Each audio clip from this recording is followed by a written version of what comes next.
You got the vapors, Scott? I do declare. I got the vapors. I have the vapors. And the consumption. And a hepatitis C. But not B. Are you you're a regular Alexander Emelianenko? Are we recording? Or is that Hep C? That was Hep C, where he got it, but that nobody would sanction him except for Russia. So he just had to keep fighting in Russia no matter what. Trying not to bleed on people. Yeah, but like whatever. There's no. It's a lawless land over there. Like you can get people infected with your Hep C and your HIV. Oh, you can do wild shit over there. I don't.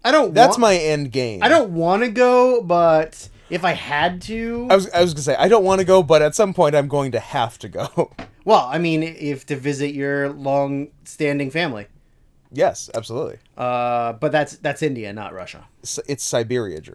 Sure. Siberia. Tell yourself Siberia whatever you need not to do. in India. Your grasp of geography is tenuous at best. Oh man, I forgot Emelianenko went to prison. Oh yeah. Yeah, and then got out of prison, and they were like, "Oh, by the way, I have Hep C now. Don't ask me how I got it in this Russian prison." We need not get into the details. No questions, please. My client will not be allowing you to take any questions. I went to prison unrelated. I have Hep C now. And full-blown AIDS.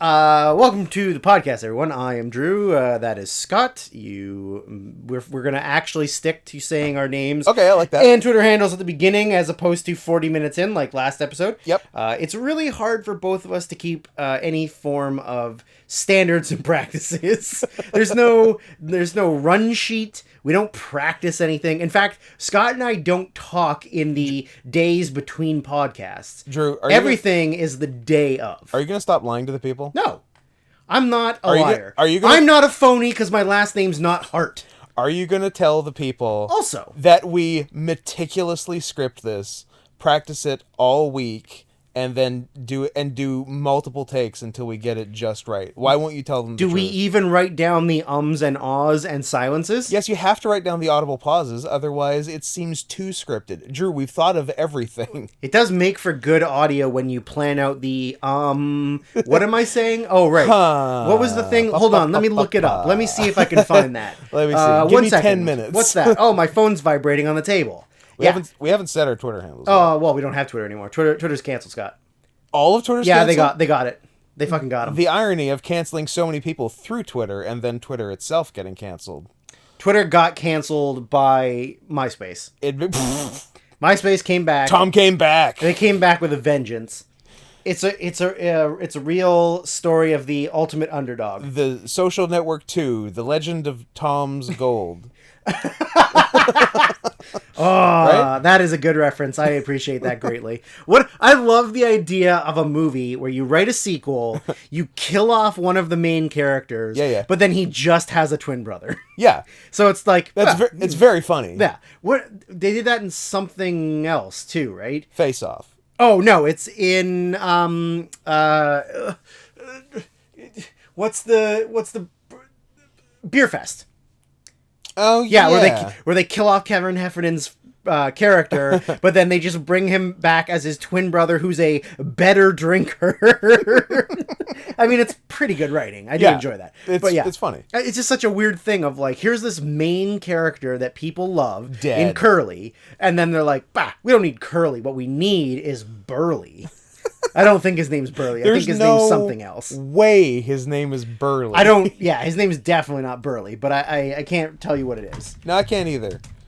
What if it is Burly? Will you kiss me? I'll give you all the money in my pocket, which is $12,000. I believe his name is Duke. That's better than Burly. I don't know. Burly? Like Burly Washburn? That's pretty good. It's not bad, honestly. Big old burly man whose brother's name is Curly. I don't know. It's pretty good. I like it. Twitter handles. At Syrian Soft Pause for moi. At Not Scott Henson. Huh. I always thought it was at I'm Not Scott Henson. It's not. Is it Ian Scott Henson? that is a low percentage reference, but I like it. Love it. I like giving low percentage jokes that are only for essentially Cody. Especially when we were doing a bunch of Coach shit last episode. We did do and a lot then of Cody Coach shit. sent me a message about I love jokes that are just shitting on Coach.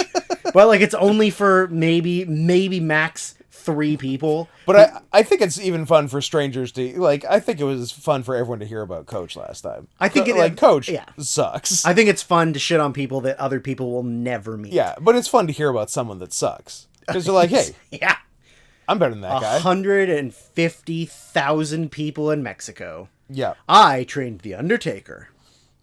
Who didn't? I remember when the first show that Travis and Martin were there, and Coach went up to Martin like, "Oh man, it's great to see you. It's been so long." Like, big high five, pulls him in for the bro hug. Yeah. They separated, and Martin turns to us and like, "Who the fuck is that? Who the fuck is that? Oh, like, Martin, don't you know that's the guy who trained you? I bet he didn't know Coach. I bet Coach didn't absolutely know him. not. Coach just heard that this guy was from Northern California, and he was like, "Oh, I'm going to pretend I know this guy, right?" Yeah. Well, yeah. Oh, he's a California guy. He'll know who I am. I wrestled in California. Yeah, I'm a name. I'm a big name guy. I train The Undertaker. Everyone knows me. I also wrestled in Japan. I wrestled Giant Baba. Wrestled Giant Baba. I like the kind of guy who, if you just listen to like the tone and cadence of his words, it's fairly normal. Yeah. It's fairly straight ahead. Yeah. But then if you listen to the actual words and context, you're like, oh, he's a delusional schizophrenic. Oh, he has severe brain damage. Yeah. Whether or not he has been a wrestler for however long, like it's a real Empress Gale situation, because like she talks normal, like she just seems like a nice lady, very measured talking, and then you listen to how she's talking about how she's married to Brent Spiner and Jesus, and is the president of the United States, and the Jesuits are dropping bukkake bombs on her. I don't trust anyone whose the greatest sexual conquest is Brent Spiner. I'm all for Lieutenant Data, but that's your number one draft pick. It's so funny because she has her like harem of men, all like they're all like notoriously handsome people. It's like Matthew McConaughey, Gerard Butler, a couple others, and then number one with a bullet, Lieutenant Data. it is a bizarre first choice. So strange. It is a weird number one like selection. He's number one husbando. We as the black delegation select Brent Spiner. We the black delegation select Lieutenant Commander Data. Most Def doing that voice, amazing. I feel like I did it okay just now. I was fairly happy. It was okay. Yeah, for a white man who's not Most Def, I'm in. Yeah, he was more gravelly than me. Yeah, well, but you know. I feel like I still hit black. I didn't hit just like all the way. Yeah, that is true. You sounded like an old jazz musician. I might have just been doing Danny Glover. No, Danny Glover doesn't sound like that. You gotta feel it in your soul. You gotta. It's all right, I guess. You know what? Work on it. Come back next week. All right. That's your homework for the weekend. I'm coming in hot with Practice your Danny Glover. Coming in hot with Danny. Or Danny DeVito. I will give you a Danny. Or Trejo. Danny Trejo. He was a cowboy raccoon. On your favorite show, The Masked Singer. On my favorite show. A show where I actually don't care about anything other than the reveal, which I could just watch on YouTube like the next day. But instead, I like to fast forward through the performances if I don't know the song, and then watch just them guessing. You also like Ken Jeong's retarded guesses. I appreciate and respect him for not taking it seriously and playing a character. Uh-huh. But at the same time, it does get a little repetitive when he's just guessing whoever. Barack Obama. I'm pretty sure if Barack Obama was in the building, everyone would know. It's quite possible. He still gets Secret Service. Yes, he does. Yeah. You know who doesn't? Hillary Clinton. Well, you know why? She's crooked. Release the emails. Lock her up. Release the emails. Actually, I guess she does because she was first lady. You know what? I take it all back. Do first ladies get it still? Not a fucking clue, if I'm being perfectly honest. Do vice presidents get it? Better question, should they get it? Well, just stick with your husband the whole time and you'll be fine. Yeah, hide behind Bill. Yeah. Dance with who brung you. Yeah, exactly. And let him do what he wants. Listen, he had his day in the sun. Yeah. You tried and failed. multiple times. Well, time to take a step back to where you were. Yeah. Like, Maybe- you know, it's like you got promoted from the minors. They gave you a shot. You had a terrible ERA, and they sent you back down to Double A ball. That's what it was. not even AAA. Not even AAA. No. AAA is for the good prospects that have a future. I don't think Hillary's ever running for president again. No. I'm trying to think what like governmental AA ball is, like state senator. State senator, yeah. That's Double A, because AAA would be governor, congressman, senators, congressmen, whatever. Yeah. Yeah. But yeah, state senator is Double A ball. Yeah. Yeah. Your Hillary Clinton's a regular. Oh no. Oh, See, this is why we practice the ums and ahs, Thank so that when goodness. you can't think of what you're trying to say, Tim Tebow. She's a regular Tim Tebow. Yes. She's a regular Tim Tebow in baseball. That's what I'm saying. Yeah. Like, couldn't make it past. I think he might have been in a little bit of AAA, but Yeah. like it was play most of AA, then get called up to AAA because they're like, it's a novelty. Like, we're a bad team. Fuck it. Yeah. And then now he's retired, and now he's just gonna do college football. Yeah. Play college football. He's going to be an overager playing college Oh, football. I like that. Yeah. He's doing like A Bobby Boucher. what is it? It can't be called adult learning, or is it extended learning? Extended learning, yeah, that Yeah. sounds about right. Man, Scott, he is younger than me. Yipes! Yeah, and his professional baseball career is over. and football. Yeah, but football's been over since... I mean, he hasn't played a game since 2012. Wow. 2 seasons in Denver, 1 season in the Giants, practice squad for the Patriots, practice squad for the Eagles, done. Love it. And, like, no joke, he is one of the greatest college players of all time.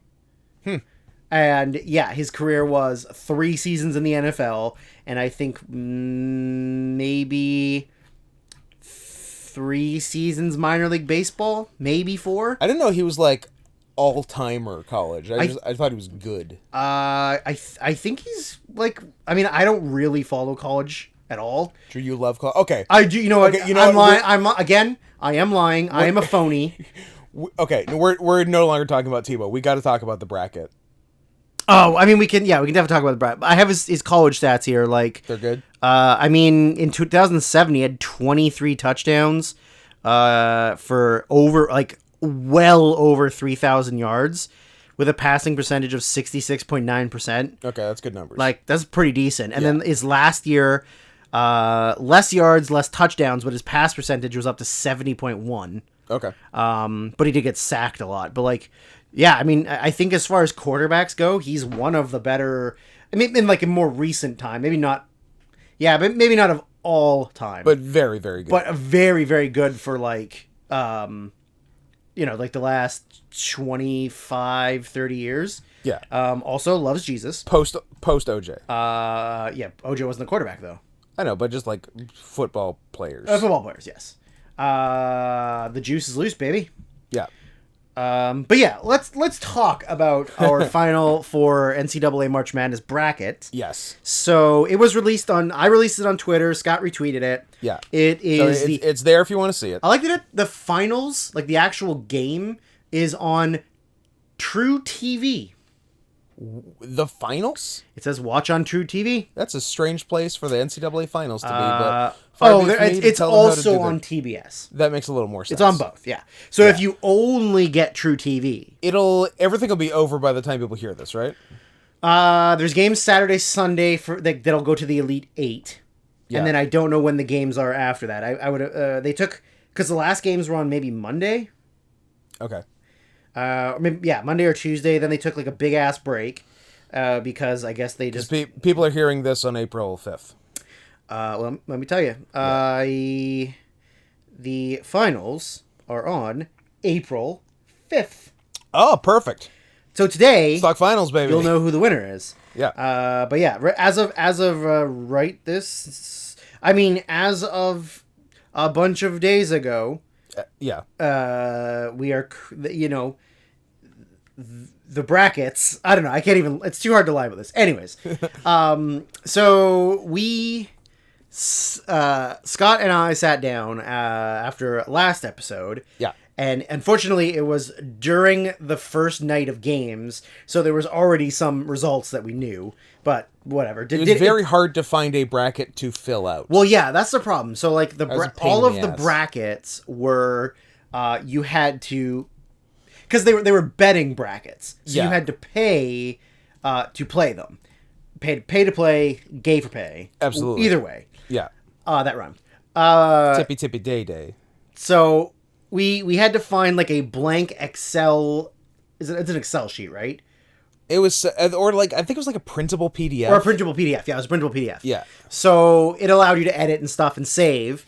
But usually... But like, just to find something where you can click, like, I want this team, this team, this team, Which this is team, weird, this because team. like I definitely did one in the past. For sure. Where it already had everything filled out, and as soon as you clicked on who you thought to win the game, it would move them...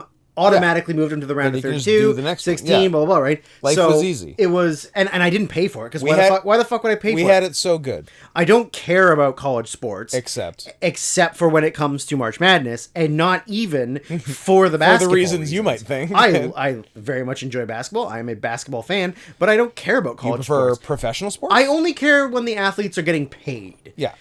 So... Scott and I took a look, as I do every single year. Yeah, on my own. This was my first year where I got to help. This is very exciting. I appreciate being brought into this. This is the first time that I had an assistant general manager. Yep. So AGM. What I've been doing every season. All gay men. Every gay man. Yeah, all gay men. So every year, I wish I had researched ahead of time, but I'm pretty sure I can find it relatively fast because they would have been posted on my wall. Unless I deleted them, maybe, possibly, who knows. So, what are you looking for? Well, because I had done them before in the past, and I think I was just posting them on my Facebook page, like, week to week or something. Okay. But it would appear that they are gone, so I couldn't... Oh, no, here they go. Good job. So I don't know what year it was. 2017. So I only posted the Elite Eight, the Final Four, and the championship game. How did you find 2017 shit on your Facebook so fast? I don't know. I just went to pictures, uploads, and then just like, bam, there's mascots. Clever girl. And then if I go up, there might be more mascots. No, there's not. I like your style. But I will. There is going to be an interesting conversation eventually on the next episode of the Movies podcast. Next one. The next one. Okay. So, anyways, the Elite Eight for my 2017. So I must have done 17, 18, 19, 20, and now this one counts as 20. This is 20. Yeah. So I must have done 17, 18, 19, and then this 20. Yeah, so this is your fourth. This is my fourth.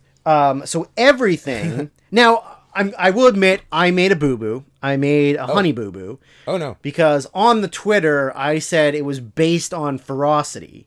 I corrected it in my quote tweet. So what I meant to say was the main factor is ferocity. But also it is suit quality. Yes, and almost most importantly. And then also fuckability. Absolutely. So obviously there was several teams involved that were just humans. Those are immediate double DQ. Or if you're a human and you're against anything that's not a human, and by human I mean an actual white guy dressed like a Native American or a costume of a human. Yes. If you're against anything that is not one of those, that other team will automatically move in. With one exception. That exception being an orange.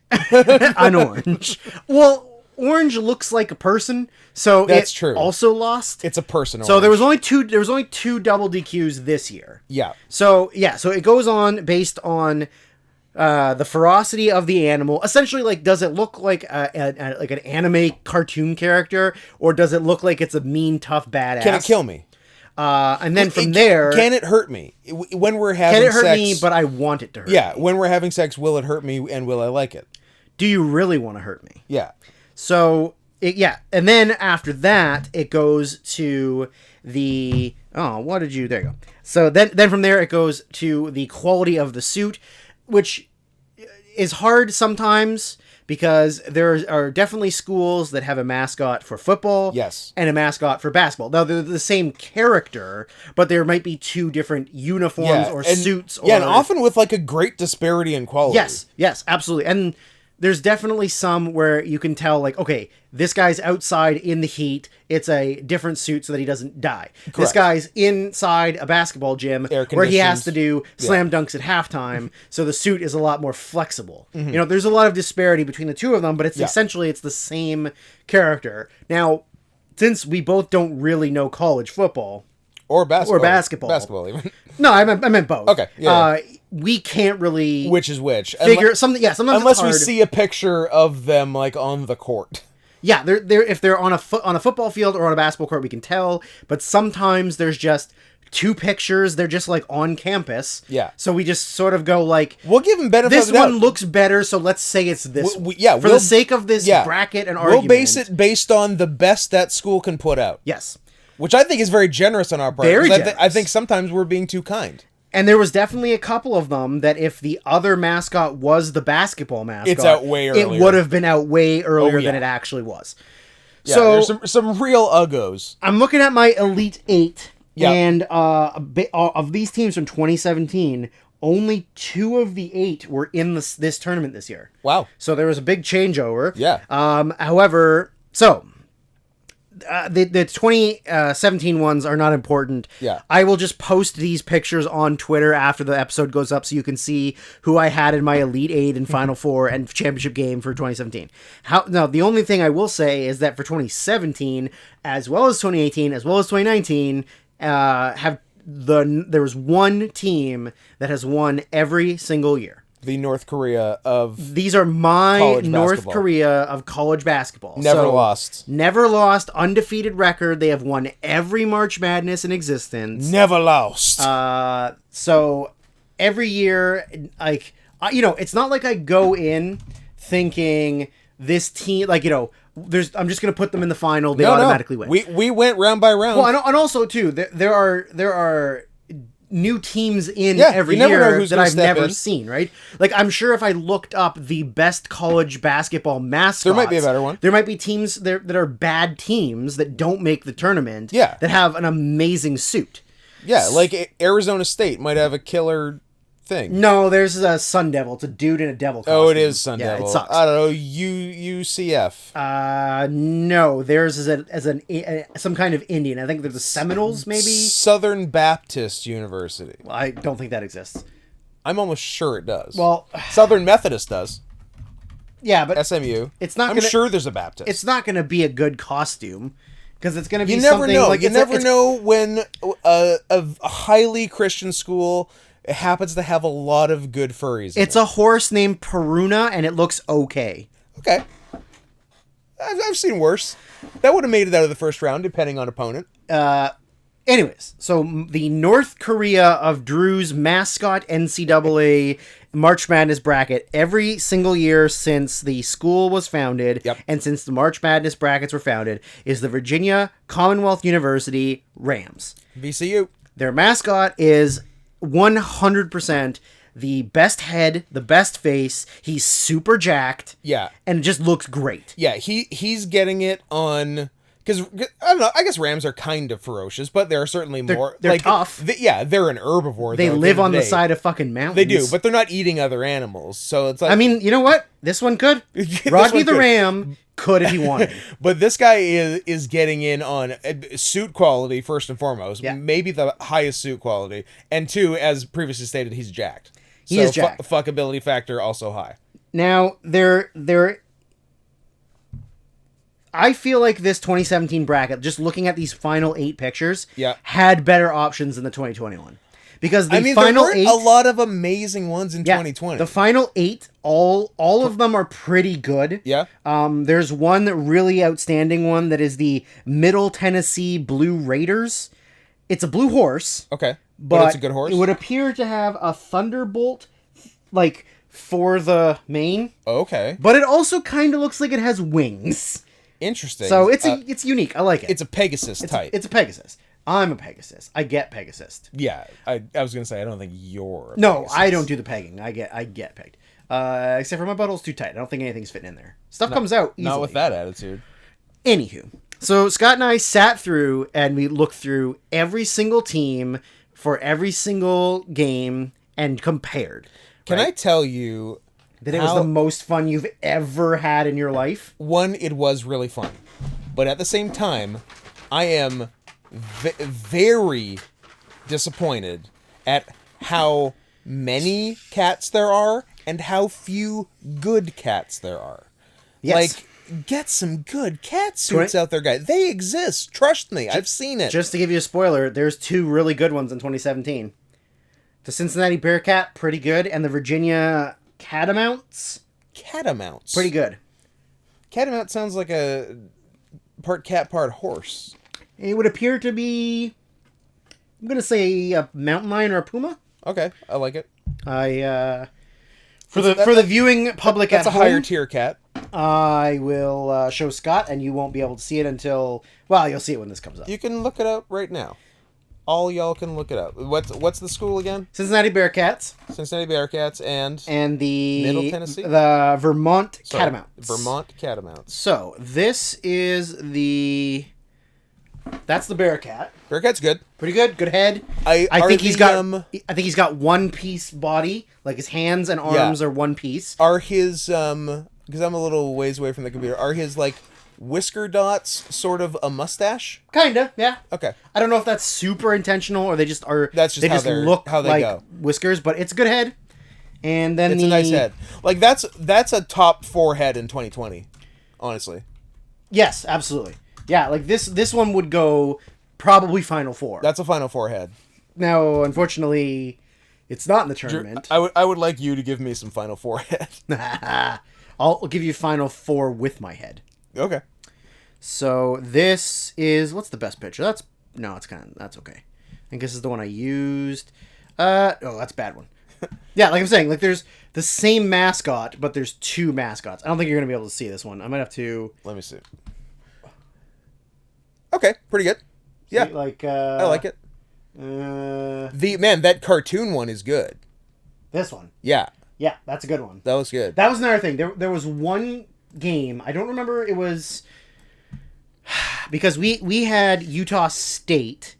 Yeah. Go to the finals. Spoiler alert, Utah State was out in the first round. of the real tournament. But we had Utah State and North Carolina in the Elite Eight. Yeah. And there was a big discussion over, because we were kind of, it was 2 hooved animals. Yeah. Both going head to head with good things and bad things. But what ended up happening was we looked at the logos for the school. Yes, that's right. And that was sort of the deciding factor, that the Utah State logo, like the team logo that they would have for merchandise or like whatever, was logo. much better than the North Carolina one. Yeah. So we decided that Utah State advanced. Oh yeah, and we didn't mention our one other secret rule. When where it was applicable, where it was like an absolute like flip a coin toss up between 2 schools. Yeah. Tie goes to the cat.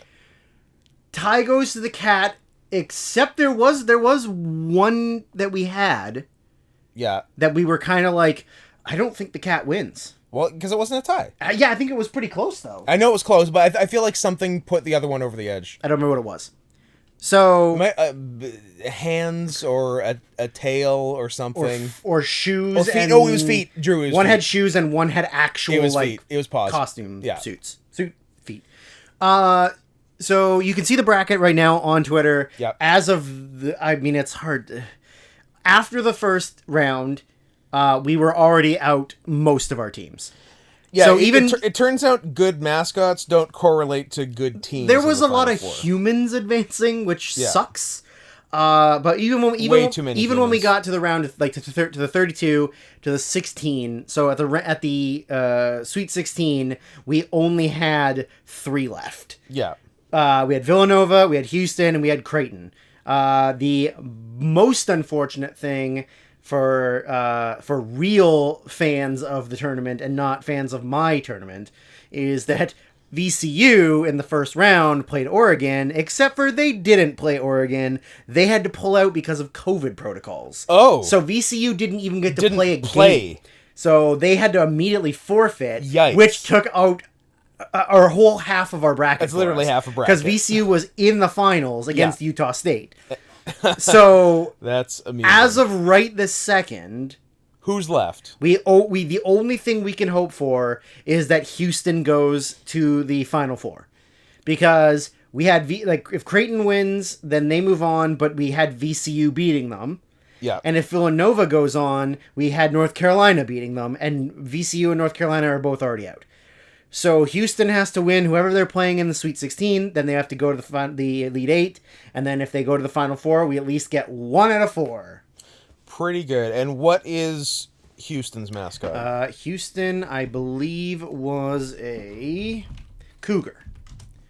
The Houston Cougars. It was the one that had the female accompanying That's it. right. He had a girlfriend. And then there was so many different mascots that we were like, I don't know which one it is, so we just went with that one. Yeah. Also, a small minor side note that doesn't really matter for anything. There was a couple minor ones that were real animals.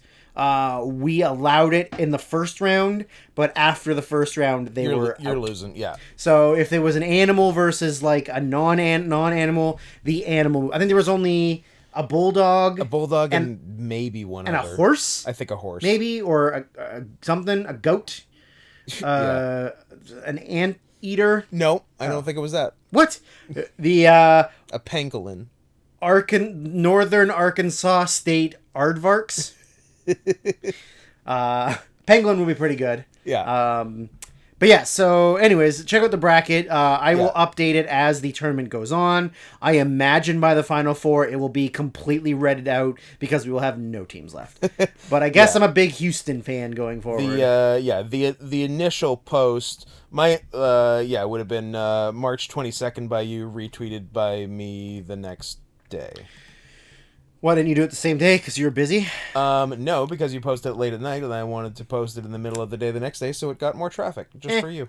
Because I care about I you. guess I appreciate it, but also... don't do me any favors. Apparently not. Don't you dare. Speaking of mascots, if anyone would like me to release... there's a couple tier lists that need to go out. One of them is me ranking the mascots for the National Hockey League teams. Yes, that's right. The other one that has been discussed by Scott and I and is in our private stash somewhere. Yeah. Not to be confused with Van Hammer, because he was major He was a major stash, please. But in our private stash, which is the official, government mandated list of ranking every large wild cat in order of greatest to retarded lion. Yeah. Yeah. And this is not something to look at and go like, this is mostly good, but I think this should be here. It's not to be debated or questioned. It's correct.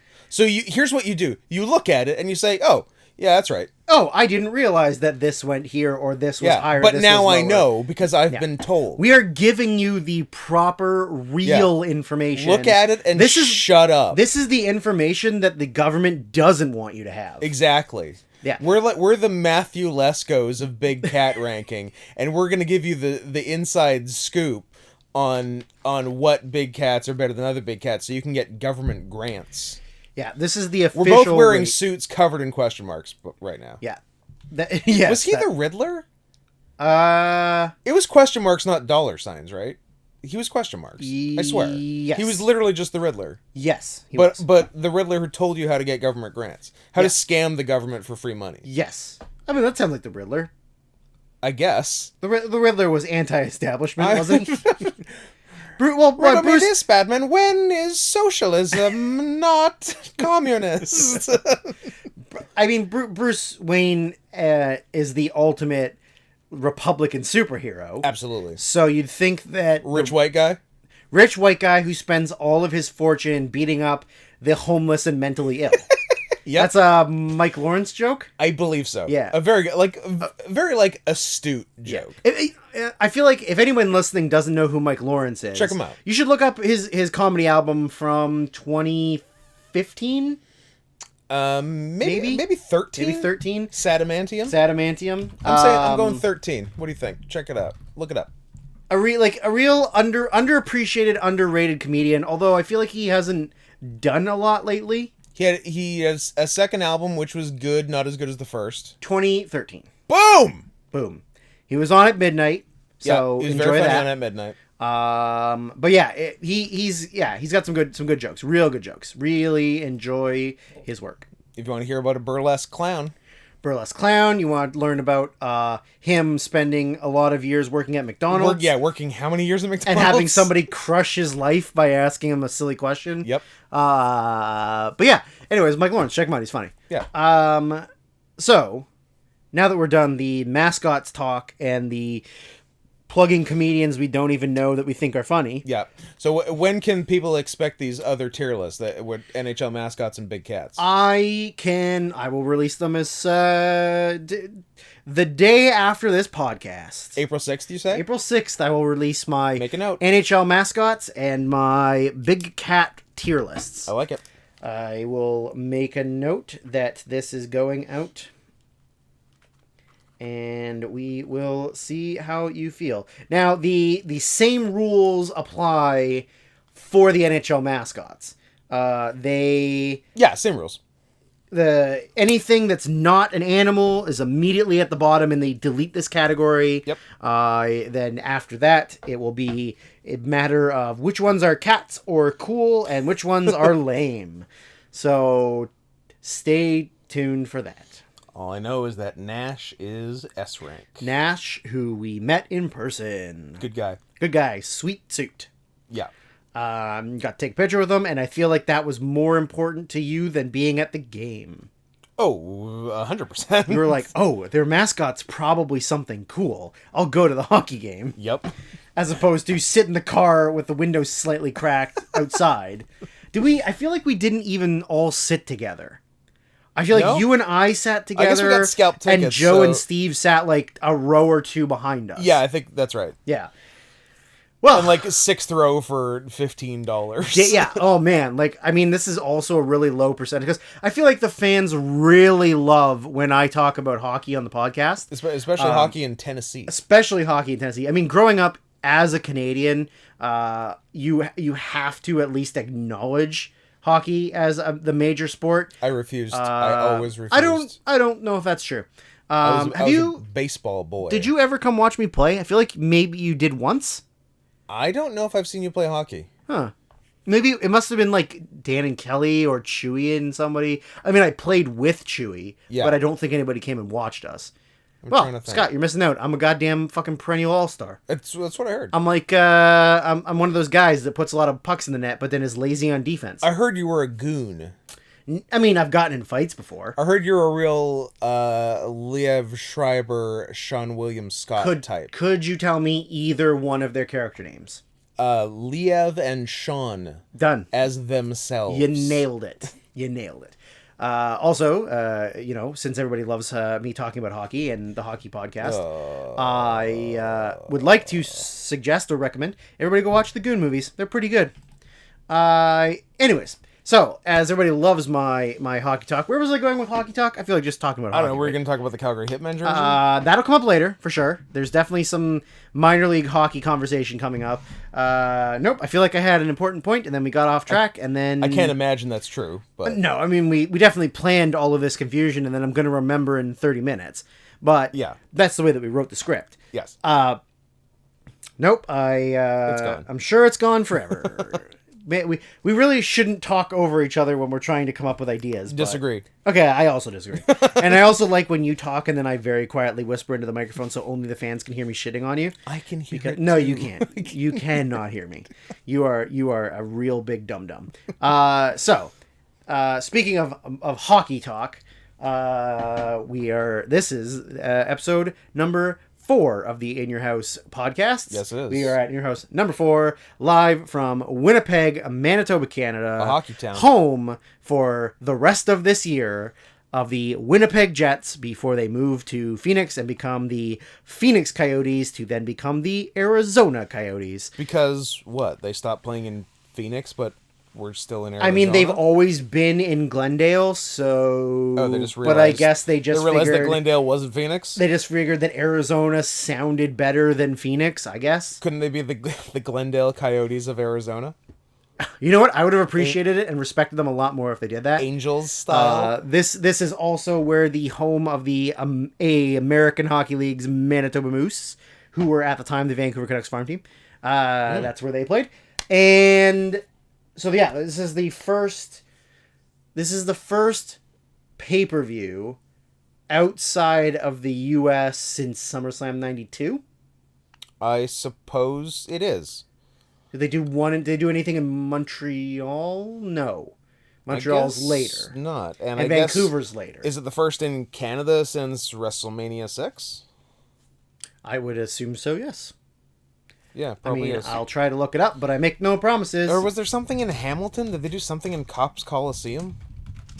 Oh, yeah, I feel like there right? might I've have got Cops been... Coliseum in my head. Well, luckily, there's a Wikipedia page for what it. Now? So get out of here. We got... Nope, it is number 2. It is WrestleMania 6 in Skydome, and then it is In Your House 4 in Winnipeg Arena. There you go. The next one is In Your House 9, a General Motors place in Vancouver. Hell yeah. And then In Your House 16 in Canada, Airlines Saddledome in Calgary. And then, of course, Survivor Series 97, and then there's a bunch after that. What the fuck happened in Cops Coliseum, then? Cops Coliseum is In Your House Breakdown in September 98. 97. 8. 98. Okay. Then Rock Bottom in Vancouver, and then that's when they stopped doing In Your Houses, and then Yeah. it's just the bigger shows. Okay. I feel like... Oh, yeah, they did a bunch in Toronto, and, 2 and 19, 2 and 6, 3 and 16... Yeah. Oh, no, sorry. One of them's an NXT TakeOver on the Survivor Series weekend. So they did... Right. Yeah, oh, man. They've done way more than I remember. So, Backlash 04 was Edmonton. SummerSlam 04 was Toronto. Unforgiven 06 was Toronto. Breaking Point 09 was Montreal. Of course. Roadblock 2016 was Toronto. Oh my god, it was Toronto, but it wasn't even in Air Canada Centre. Oh. It was in the one at the CNE. So a smaller venue. Yikes. For Roadblock. I mean, it's Roadblock. It is right? Roadblock. Could $100. What's the main event of Roadblock 2016? Drew, I'm going to tell you what the main event of Roadblock 2016 is, and I'm going to have to work backwards a little bit. So there was only one world title. It was still unified. The champion was Triple H. I believe it's pronounced Triple H. It was Triple H. He didn't wrestle, or did he? Was he was the main event a 3-way? No. I understand. Was the main event a match involving Roman Reigns? No. Was the main event a match involving Dean Ambrose? Correct. Okay. Was it just Dean Ambrose Triple H? Yes. Okay. For the title. Yeah. And then he lost and then got to have a banger, with Brock Lesnar at Mania. Yep. Yeah, this is a really shitty show. No wonder they ran it in a smaller venue. Yeah. Nothing good. Not even a thing worth mentioning. Is Dean Ambrose Triple H the best match on it? I mean, it's What's the best match? Have I broken you? Scott, Sami Zayn Stardust ? Okay. That could be good, but it could also just be nothing. Huh. Lesnar versus Bray and Harper in a handicap match. Wow. Charlotte Natalia, Revival Enzo and Cass, Jericho Swagger, Big E and Kofi versus Barrett and Sheamus. It might be Charlotte Natalia, and I hate white women. White women. Come on. You hate women, Scott. But especially Lisa. But especially Bot. Yeah, and then they just ran, 5-6 more pay-per-views in Toronto, so... But I mean, it's a good cool. market. I mean, it is. Also, it's like very easily accessible from the U.S. It's probably the most accessible like major city in Canada. So Yeah. it's literally steps away from Michigan. So, anyway, so yeah, so we're in Winnipeg Arena. We to open the show, we get a video package of Gorilla Monsoon in quote unquote his office, although it looks like the changing room area, giving us the update on how he is not going to clear Shawn Michaels to wrestle, and how he will make him forfeit the Intercontinental title to Dean Douglas in the middle of the ring later tonight. Like he's saying it kind of mean to Shawn. I Well, guess because they're all legitimately. I guess pissed they're at all him. sort of mad at him. And now Yeah. reading the story about it. Yeah. And then remembering what happens with like this, it really is just punishment. Yeah. Like it's an angry Vince McMahon making Shawn look like a bitch in front of the fans. Yeah. But, like, from a kayfabe standpoint, like, Shawn's, like, the number one face in the company. And, like, the fans just must be going, like, why is Gorilla being so mean to him? What did Shawn do? Because, I guess at the time... The fans don't know that Shawn is a piece of shit. Who's just, like, fucked up on drugs all the time. Like, junky, asshole piece of shit. Yeah. That is news to them. Yeah. So that's how we start. We get the opening video, and then now at ringside, we got Jim Ross, we got Vince McMahon, and we've got Jerry Lawler with the longest mullet I've ever seen. I don't remember him. We thought him. He was wearing a do-rag. I don't remember him having hair like that. It's the longest hair I've ever seen him have. It's the longest hair I've ever seen anyone have. It's crazy. It's like down to the middle of his back. Yeah, it's fucking bonkers. No, it's not. It's not Elba. Yeah, no, he looks so bad. Yeah, it looks terrible. Like, but I guess like, it's 90. It's 95. The so hair like, with the crown looks god awful. Stupid. It looks horrible. But I guess who gives a fuck? There is a trend of people dressing like pieces of shit on the show. So absolutely, Lawler is the least of the problem. Like, anyways, so opening matchup is our boy Make a Difference Fatu versus Hunter Hearst Helmsley, who I forgot did an accent at this point. Yes, that's post match. He does a very bad. But British accent, or just like I guess he's going for like New England rich person. Yeah, it does not. But it's sort of just bad British, like or like transatlantic or whatever. But whatever it is, it ends up as bad British. Yeah, it's like he sounds horrible. He should have just done Thurston Howell III. Like that's the rich voice. Yes, Lovey. The first thing we notice is. Lovey, I'm going to fuck the pool boy. Oh, I'm interested. Lovey, your pussy is, how do I put it? Trash, and I'm going to fuck the pool boy. I feel like he's bottoming, Scott. I feel like I'm nailing this. Actually, no, I've turned into Robin Leach. I got away from Thurston Howell. Yeah, you did. Yeah. Well, that happens to the best of us. Well, you know what? Work on your Danny Glover and work on your Thurston Powell the Third. Thurston Howell the Third.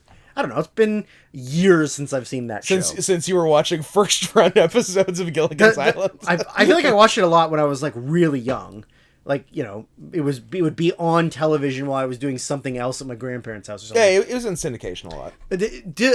Does anyone is there someone who's, let's say, under the age of 40? Okay, so far that still currently watches that show. I watch it every day. Fuck you. Okay, let me tell you about the video. There's Gilligan, the Skipper 2, a millionaire and his wife, a movie star, the Professor and Marianne here on Gilligan's Isle. Interesting. Yeah. Continue. That's it. That's it. Who else is there? I don't know. Some monkeys sometimes. It's like wacky tribal people that are only there for one episode and then they never see where again. do they go the rest of the series? They get on their boat and they leave. Well, they can hitch a ride. No. It's a single person boat. And how can the Professor make a goddamn radio out of coconuts and he can't fix a hole in a boat? I mean, the hole's really big, Scott. That's a big hole. You know what? I retract my question. Should have just put the skipper's fat ass in that hole. Would have clogged it up nice. Plug the hole with Skipper's fat ass. You skinny fat ass. Skipper and Gilligan were in like a bear twink relationship, right? Yeah, for sure. Yeah. I love the implication of them being gay, but like you couldn't clearly do that. Yeah. So you were just like, well, we'll let the real fans figure that one out. Yeah. Because, we're all That's for true believers. True believers, yes. So the first thing we noticed as Make a Difference Fatu is coming to the ring, he's got his, like, his blue and yellow and black and red, like, just all the colors, hip street clothes on. He's wearing a BSK toque. Fuck yes. That rules. You tell him not to. Yeah, 100%. You're gonna say like, no, you guys can't have your cool street. Yeah, crew. you tell him not to, and then Undertaker, Yokozuna, Kama go and kick your ass. The Godwins, Hog, of course. Hog, yeah. No Hog. Oh yeah, no pig yet. No pig, yeah. Yeah. But yeah, like what a rad fucking thing. So good. But of course, like at the time watching it, you're just gonna think it's like a toque. It's It's just like whatever he's wearing, or whatever. Or a beanie, American listeners. It's a fuck toque. off. It's a toque. It's TOUQUE, bitch. Oh, I missed you. He's a toque, eh? I've also seen like toque. I've seen like TOQUE. Yeah. Yeah. That's I put in as many U's as I can into words. To you. I'll spell color with two U's. I don't give a shit. TUOUQUEU. Tuyuku. That's the traditional native Canadian way of pronouncing it. Tuyuku. Americans flip out. Tuyuku.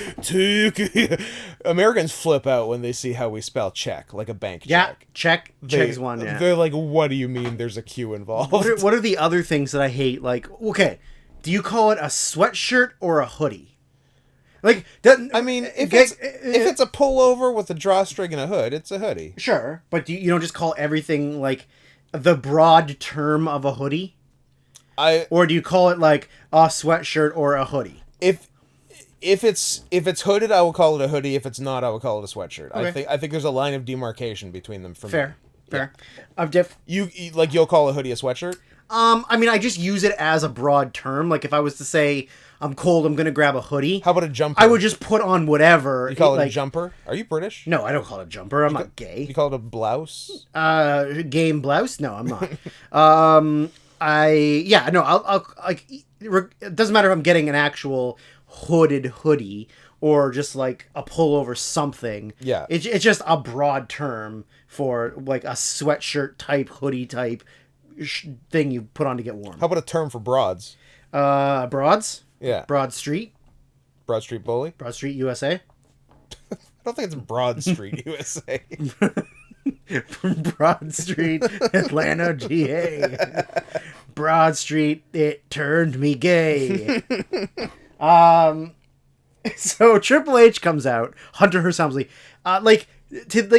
anyone who's seen this era of WWF with his really bad posh violin and like harpsichord music, yeah, which is just sort of like, as a wrestler, that's absolutely what I want to come out to when I have to have a match. Really get like fired up to some classical music. Real slow, quiet, peaceful music. But I said, like, this is the era of the worst music. Because, yeah, it's got some cool music, but it's also got a man who comes out to dentist drilling noises. We got dentist drill. We got backing up garbage truck. Garbage truck. We got nails on chalkboard. Hog noises. Pig and noises, deliverance noises. A truck horn.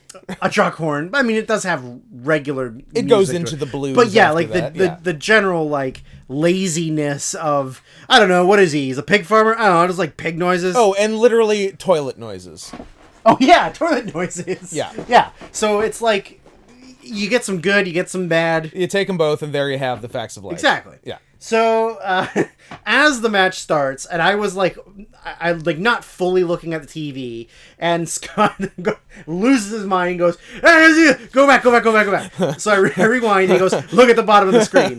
So, like, the first sign you see on this pay-per-view. Just before they're about to tie up, yeah, some guy turns around towards the hard cam and, like, unfolds his sign and holds it up, and it says... So, before it was unfolded, it says, hi, Todd. Yeah. However, he unfolds it, and the top part that was folded over says, "You fucker, hi, Todd." I think this is gonna be the start of when we get some good signs in the crowd. Like, it's starting to ramp up. Like, it doesn't really get like fully signs everywhere until Attitude 98. Era. Yeah. But there's gonna start being some good ones.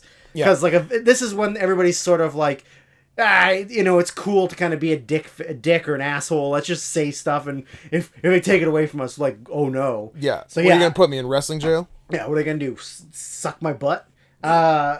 So, but you don't actually see a lot of fucks on signs. This is a rare fuck. Not really, yeah. Usually, you'd think they'd be a lot faster on the draw. Of like, they were not fast. When you come in, you're like, let me see your sign. Because I feel like... I think they probably drew it when they were there. Well, maybe. They might have just said, hi, Todd. I think it was just like, hi, fucker. Man, it's very possible. Yeah. I guess you could do... Because, like, I remember we went to Over the Limit in Seattle. Yeah. And it was right after Macho Man had died, and I had my Macho Man sign. Yeah. They definitely made me, like, unroll it and show them. Yeah. I guess because they were more, like, aware of being in a PG era, but... R.I.P. Macho Man, unroll from being gay. R.I.P. Macho Man, the best husband anyone could ask for. He was protective. I'll give him that. You know what? If you're basing being a good husband just by that metric on being a protective husband, Best Macho husband. Man is 10 out of 10. Exactly. 10 out of 10. Yeah. Chris Candido, 0 out of 10. Yep. Yeah. Here, you wanna fuck my wife? Give me some drugs. Let's say you fuck my wife. How much would it cost you to fuck my wife? You pay me in drugs. Name your price. You can do whatever you want. Name your price in drugs and do whatever. Was to that my wife. also Miss Congeniality in ECW? Miss Congeniality, Lita was pissed on by every member of the AAA roster. Yeah. Her choice. Yes. She's a real scream queen for Golden Showers. Yeah. Yeah. Nice lady, though. I'm sure she is nice. Shout out to Amy. I'm sure that Amy Dumas is nice. Amy dumbass. Dumbass. You stupid bitch. You're as dumb as a dog. So, Fatu starts out real hot. A lot of fat heat. Did you mean to say that? I read fat and hot. So I was like, yep, fat heat. A lot of fat heat. He did get some fat heat. So what I noticed was, as Fatu was doing like a bunch of offense, I was like, he's got the line like down the middle of his tummy that would divide his abs. Yes. But he's also just fat. So like it's like he's got abs that are so deep that like the crease down the middle shows up outside of his gut. Yeah, he has the perfect fat lines to fake abs with. But then like I think you were saying like he's not old. He's not that young. Like, he's not that young. He's done growing. He's an adult man. Yeah. At this point. So there's no reason he should get as like fat as he does for Rikishi. He gains 100 pounds. Easily 100 pounds. Like, because he doesn't even have that big a butt here. And that was like his thing thighs, as like, Rikishi. Was his butt. A big ol' ass. He was a sumo wrestler. They made him a sumo wrestler. So yeah, like there wasn't, aside from being Samoan, there wasn't really a reason for that to happen. Yeah, it's weird. It is weird. But Samoans like to get fat. Was he sympathy eating with Yokozuna? I mean, that's his bro. So yeah, that's his bro. Yeah, it was really like I said to Scott, how dare you judge him? They haven't invented the daily or hourly shots that like Cody Rhodes or the Usos take nowadays to keep their metabolism like on full high alert 24/7. They do not let any fat cells through. Yeah, to keep them from succumbing to Dusty Rhodes or Samoan genetics. Yes. Like, it's not fair. It's 95. They don't invent that until 2008. Yeah. So until then, you're just going to get fat. Yeah. I mean, name a skinny Samoan. Jamal, damn it.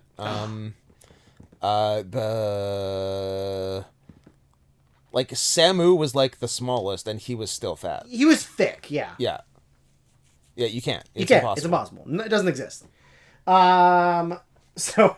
at one point, Fatu goes in the corner, does an up and over to the shock of Scott. I'm like, Fatu just did an up and over. I'm like, it wasn't good, but it was still Fatu doing up and over. Still did it.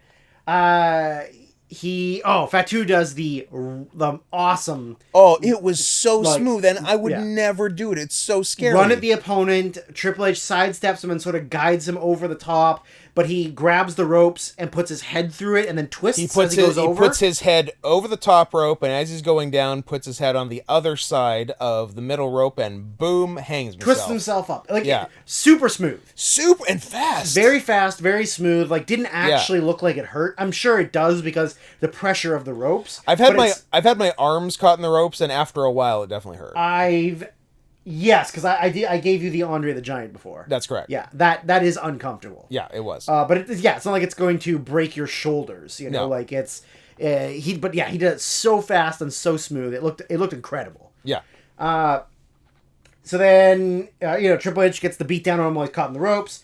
At some point when Fatu's getting his heat back, he does a running cutter out of the corner. So Yeah. a running diamond cutter and like to no heat. No. And it's like no one's done that. It's literally the first like Ace Crusher done in WWE. It has to be. And Vince literally has no idea what to call it. So he calls it a bulldog. What are you gonna do? Close enough, Yeah. Like he's taking a face bump, you're landing on your back. It's some sort of underneath bulldog. Yeah. But yeah. Anyways, we're waiting for Triple H to hit the pedigree.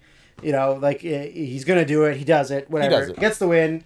So then after the match is when he does his terrible posh accent Very or whatever bad. the fuck it is with Jerry Lawler, but sneaking up behind them, his big old hog with his slop bucket. But then it's like obviously they want to build the feud. But he doesn't. He so could have done it. Yeah, it's like he doesn't even actually try to slop them. No, he could. He just wants to scare them. He easily could have. He wants to put the fear of God in them. Yeah. The fear of hog in them. Ah. The fear of his hog. Hog is God spelled backwards. Oh. What? Made you think? Made you think. If What he is was he? dog, if he was Danny O'Godwin. Denry O'Godwin? Yeah, Denry. But then he's Couldn't not a think of hog. an actual D name. No. Lazy Drew. No, his name is Henry. Lazy. So with a D in front of it, it's Henry. D apostrophe. Oh, sorry, he's a black Henry. dude. Okay, Yeah, that's okay. okay. He's You know a black Drew, hog farmer. I apologize. I know 3 different black hog farmers named DeHenry. and that means his name is DeHog. Like he's got DeHog in his pants. He's a hung pig farmer. Yeah. Yeah. He teases the pigs with it. Yeah. So, DeHog chases Lawler and Hunter around with the slop bucket. Yeah. They run and he celebrates with the crowd. But you're gonna have very to wait. easily could have fucking got them. But you're going to have to wait 2 months for Triple H to get dirty. Yeah. That match is pretty fun. It's bad, but it's pretty fun. Yeah. So next we get a backstage promo with the Bulldog and Jim Cornette, where they're talking about how he's gonna, beat Diesel in front of the Canadian fans and how this is his first ever title match, which I'm like, I don't believe you. Definitely some wrestle lies. Depending on, I mean, look, it is his first singles match for the WWF World Title. That much is true. But that's not what they said. They said world title match. He's been in several singles matches for the WCW World Title, and he was in the 1992 Royal Rumble, which was for the WWF World Title. He was also in a match And also last show where the world title was on the On the like line. if he had pinned Diesel last show, would he not be the world champion? Correct. Yeah. Correct. So Wrestle lies. I don't know. Next up is the WWF Tag Team title match, which is the Smoking Guns, Sans mustaches, and Sans long hair for Billy. Yeah. Versus Razor Ramon and 1-2 Kid. They have reconciled their differences from last show. After Razor tried to assassinate the Kid last show. He got in his way. He really did. He really got in his way. He's a little boy. Razor's a big guy. Don't get in his way, little boy. Yeah. So the match starts out fine. I personally was very distracted by a couple of big buff men in the front row, opposite hard cam. who were obviously having a discussion with guys sitting in the front row Yeah. about being in their seats. Yeah. That's what it's very distracting for me. Yeah. I don't think I noticed anything that was happening in Went the ring. on for a while too. Yeah, it was a solid like couple minutes. Yeah. Till they finally sat down in their seats and the other guys had to like move to wherever they were sitting. I not to get off topic here, but I remember personally going to a Canadian Football League game at BC Place where the BC Lions were playing the Toronto Argonauts, and we were sitting in the end zone in the lower bowl, right, like, you know, on the section that's closest to the field. Yeah. And, you know, it was maybe the second half, like halfway through the second quarter, maybe like halfway through the second quarter, and we realized that like the 3 rows in front of us were empty. Like, nobody had shown up. Yeah. There was nobody in those seats. So we just decided, like, fuck it, let's just go and sit closer because there's nobody here.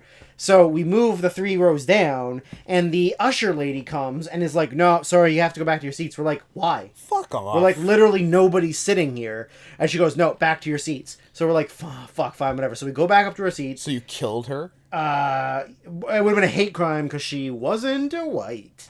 Hashtag stop Asian hate? Not an Asian.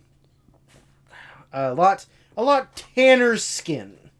Well, what continent, if not Asia, then? Africa? Possibly. Interesting. North or middle? Oh, middle. Oh, like, we're talking Chad? We're talking DRC? Niger. The Gambia? Côte d'Ivoire. Ooh. Anyway, so we... when we noticed her leave to go back up to do whatever the hell she had to do, we just went back down to the seats. We watched the rest of the second quarter to halftime. Yeah. Then at halftime, my friend who I was with went to get a beer. And when he came back, she like followed him down the stairs. So I don't know if she was coming back to that section or she just saw him. Came back and made us go back to our seats again, and then just stood with her back to the game, up against the railing, just watching us. Doing the Lord's work. Doing the important work. And we're like, what a bitch! Nobody's sitting there. No one's and here. It's like, did she think we were going to jump on the field or something?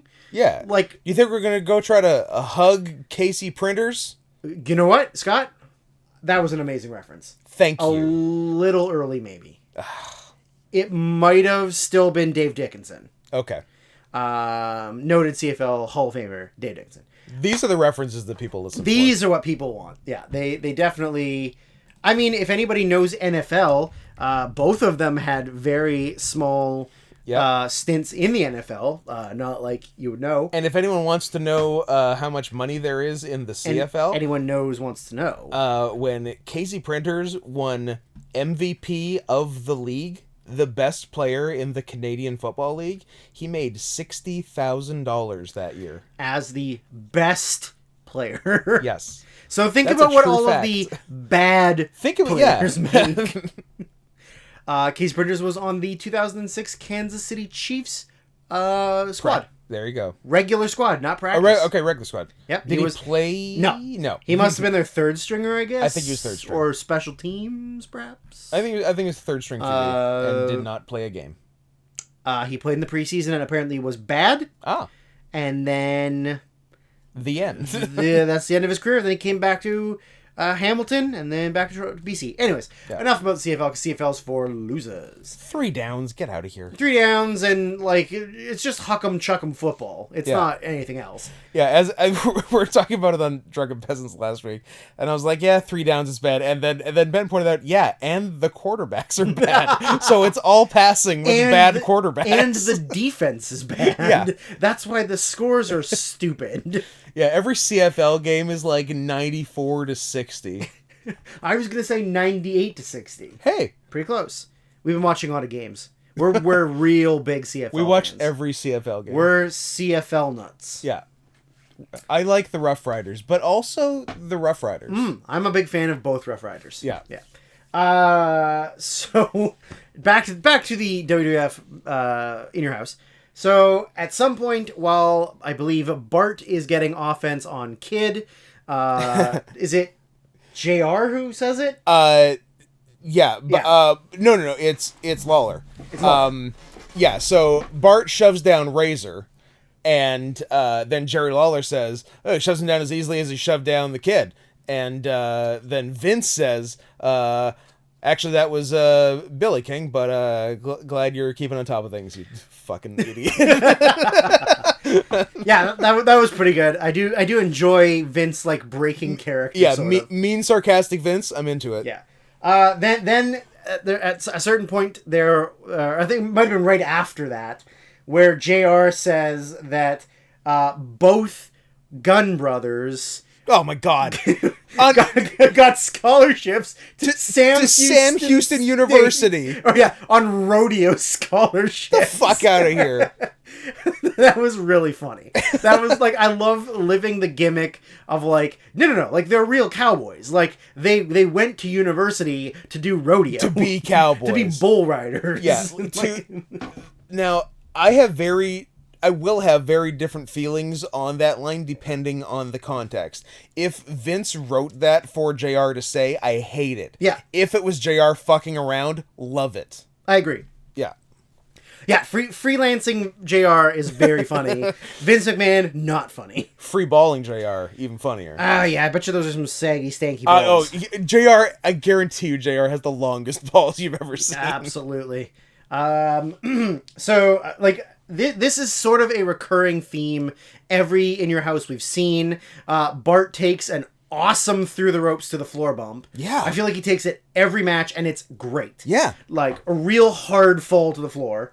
And then 1, 2, 3 Kid goes out and beats his ass. Yeah. While Razor's distracted or whatever. We get a picture of, or no, we just cut to the back of Dean Douglas watching the television because he's going to be crowned the new Intercontinental Champion, but he's also going to be wrestling Razor for the Intercontinental title later in the night, which to me seems ridiculous. Number one, why don't you just make the match for the title? For the vacant Why title. do you give it to Douglas and then say you have to defend it against the guy who's already wrestled tonight? Yeah. Especially considering Gorilla Monsoon, face. Yeah. Razor Ramon, face. Dean Douglas, heel. Yeah. So you're going to give the benefit to the heel. Yeah, that seems a little ridiculous. Yeah. And also, is it so that you can say Dean Douglas was the like shortest reigning IC champion of all time or something? Maybe, which could play into the aftermath. Possibly. So yeah, we come back to the ring. There. At some point, I guess it's a move that the Guns must do, but I guess. But who watches enough Smoking Guns to actually matches? know that? Bart. No one could ever tell. Bart does a right-sided suplex. Great start. While Billy tries to presumably do a drop kick, and then he hits the suplex. Yeah. Except Billy, I don't know, like. He jumped high enough, but his feet weren't in the right place. Only one leg worked. Yeah. So it was like a single-footed drop kick into a suplex. Yeah. Yeah, it was a very odd double team. It was weird. I feel like I can safely say I have never seen a combo right side suplex one-footed drop kick before. That is the one and only time you will see it.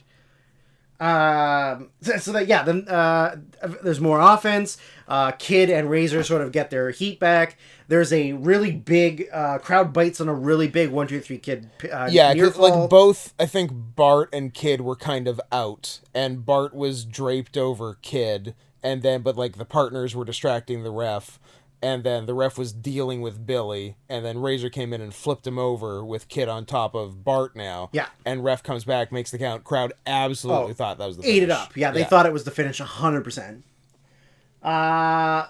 So after that near fall, Kid finally gets the hot tag. Razor comes in with the absolute, like, greatest, absolute number one greatest, like, slap punch hot comeback of all time. Thrown like kind of an almost sidearm punch, but ends in a slap, not a fist. And like you can audibly hear that they are slaps. Oh, he's getting like they don't look like punches with noise. Yeah, you can see his hand is open. His hand opens. Yeah, like closes the hand to throw the strike, but then when he gets to them, opens his hand. Yeah, well, it's for wind resistance because if your hand's open the whole swing, it acts as a sail and slows catches it down. the wind. Yeah, yeah.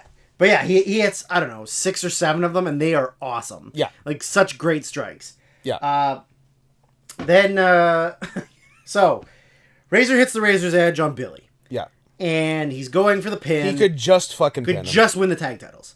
But 1-2-3 Kid on the outside is like, come on, friend, you gotta trust me. Like, I'm your bro. You gotta tag me in. Like, let me redeem myself with you by taking the pinfall from you after you just hit your finisher. Yeah, after you had it all handled nicely. You were gonna win this match, but let me prove to you that I can pin the guy that you just after beat. you did the work.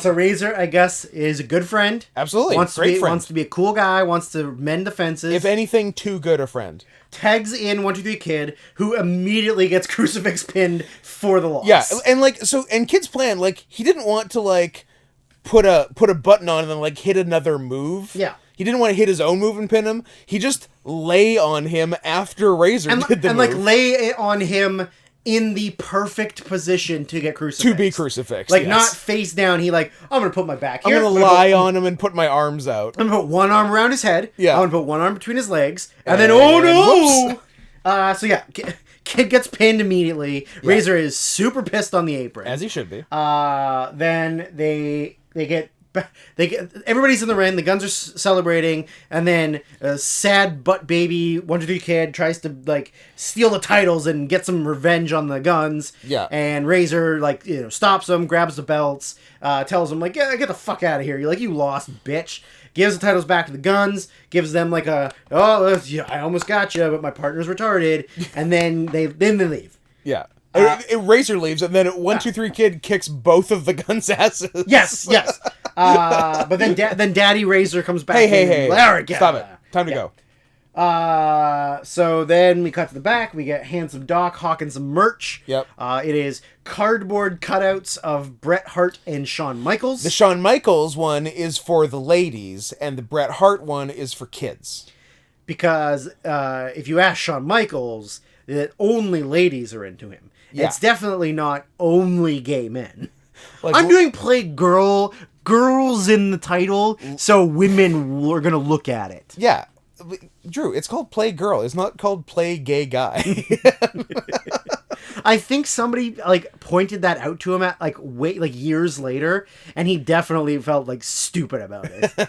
I feel like there was some kind of like Kevin Nash thing or something like love it way later that he was just sort of like, you're dumb. I mean, it's a good picture. It's a great picture that has been recreated way too many times by way too many yard tards, including classic. Kelly Summers. Including a number of people we know. Yeah.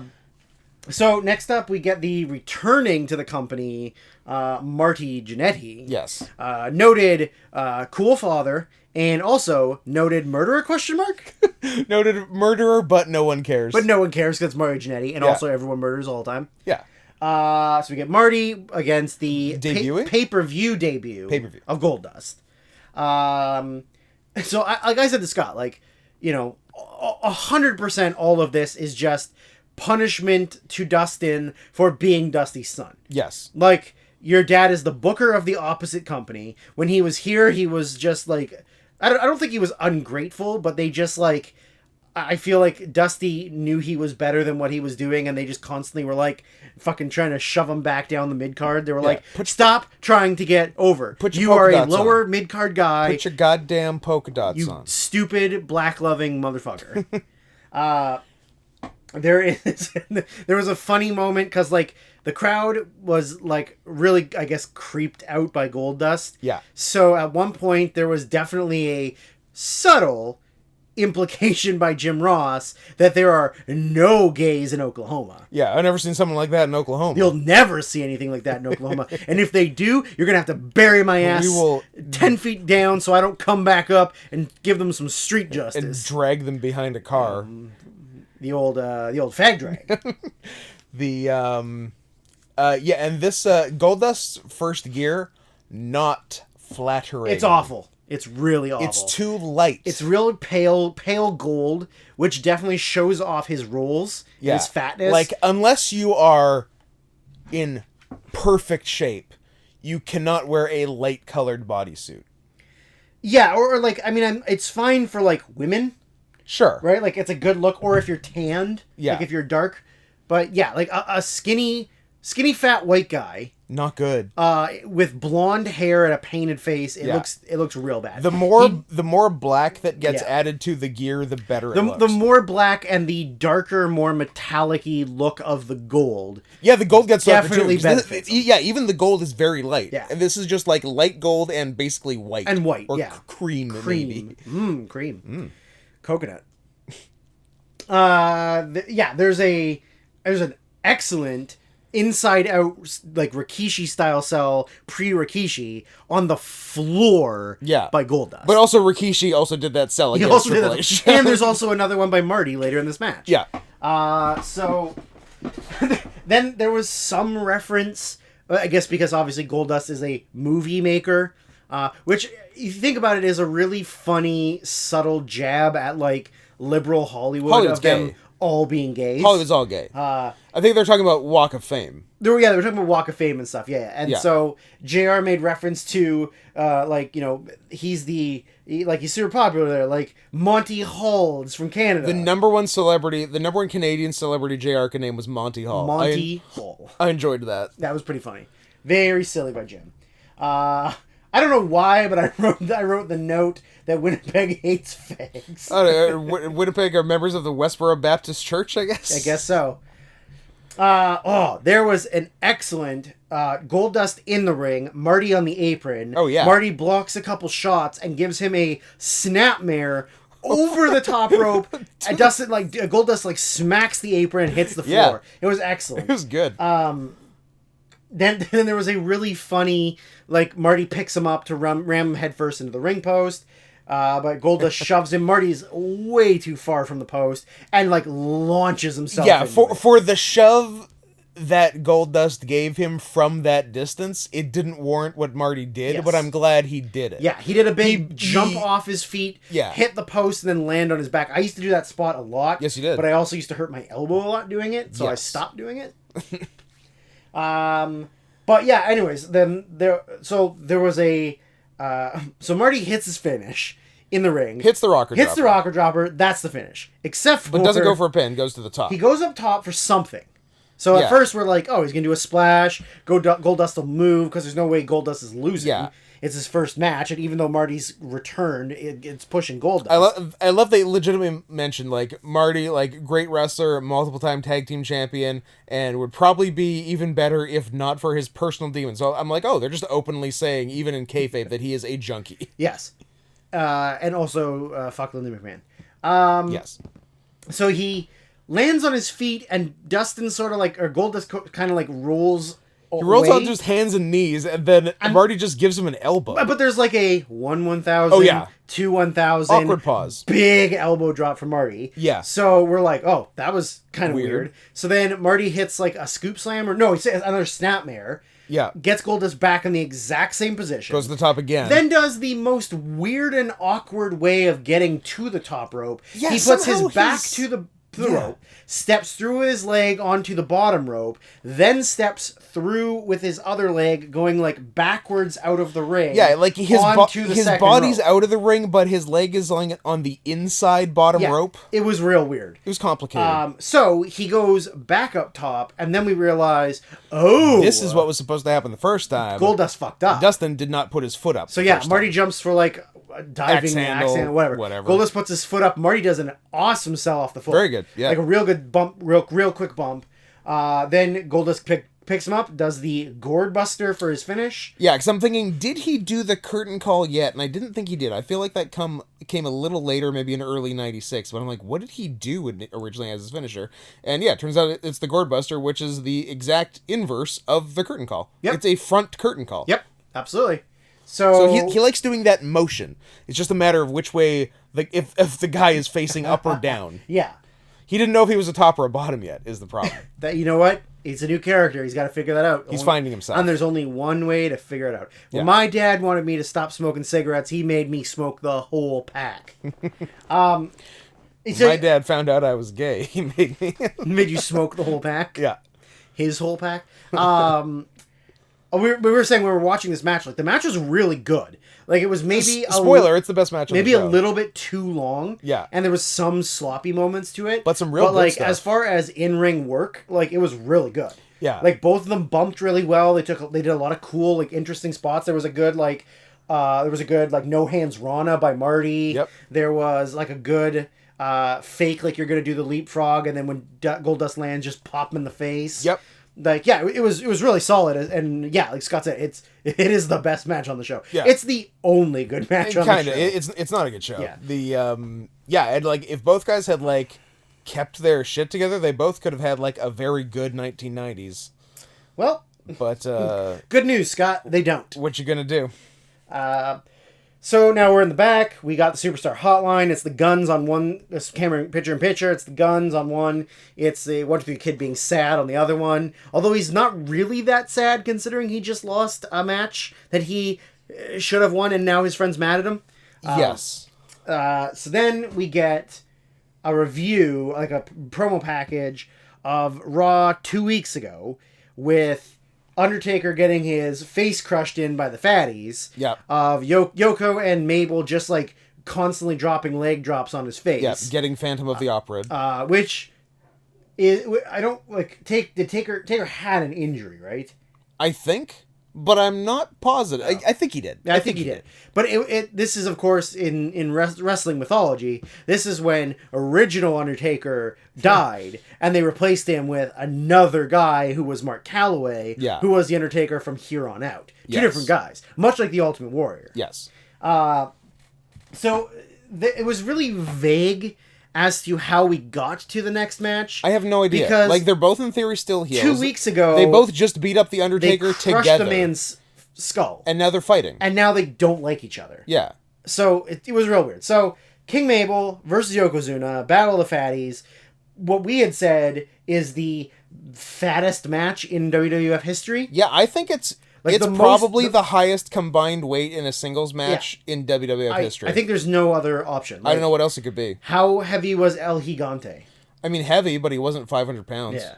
And like, yeah, even Undertaker's not that heavy. So yeah, there's not really a lot. Like, was there a Bastion Booger versus Mantar? But that's not even close between these. So the only other thing could be like if there was something with giant haystacks or something and in Andre the 70s in the 70s or 80s. yeah, whatever.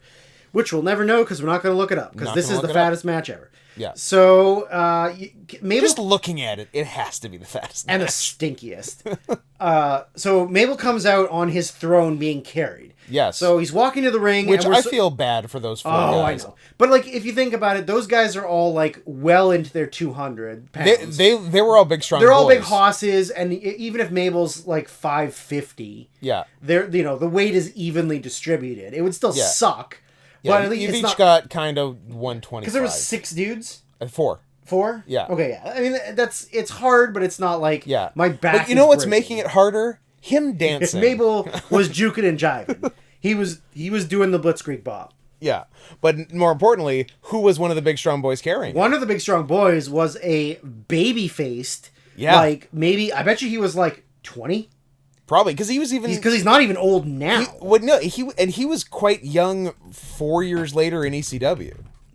Yeah, I mean he was in his early to mid 20s in ECW. He's 20. Yeah, he's just turned 20. Yeah. That would be little baby Rhino. Little baby Rhino. Baby Rhino is the front and center carrying him. He worked some dark matches and squash matches around that time in WWF, and then just kind of like did other stuff in Canada until he did ECW. Yeah. But yeah, it's like we had to pause it and we're like, wait, what? Is that Rhino? That's Rhino. Yeah, that was a good eye by you. I think I would have missed it. Yeah, well, I got good eyes. I got good eyes for Rhino. He's my guy. You only have eyes for Rhino? I'm a big Rhino man. I only have also, eyes do you appreciate that I spelled it the ECW way and not the WWF way? My fucking man. So, although the WWF way is cooler. It is cooler because it's not how you. But there's no Z's spell on it, so Rhinzo. If they could have fit in a Z, they would have. Or multiple Z's. Yeah. Or X's. Santa Claus. Santa Claus. So yeah, like we had said, it was really weird booking heel versus heel after they killed Undertaker.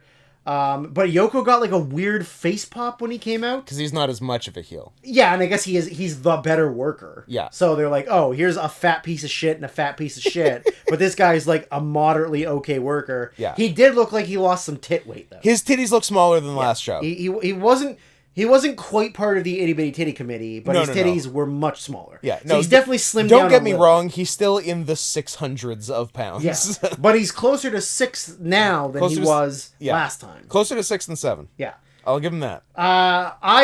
Mabel had maybe some of the worst hair. Horrible. It was a flat, greasy mohawk. Yeah, it was the hair he usually has, but it was like greased down to both sides. Like it was split down the middle. Hated it. And just like pressed. It was awful. It looked horrible. Truly awful. One note I forgot to mention here was Scott had made the question of if he's Sir Mo, why does he have a crown? Yeah, knights don't get crowns. Yeah, he's not royalty. Yeah. He's Mabel's bitch. He's he's an OBE. He's in the Order of the British Empire. Yeah. They don't get crowns. There's only one crown. You get like a cool pin or something. Yeah. Maybe you get to carry a sword maybe sometimes. A scepter. Yeah, maybe a scepter. Yeah. Maybe. Yeah, it's weird.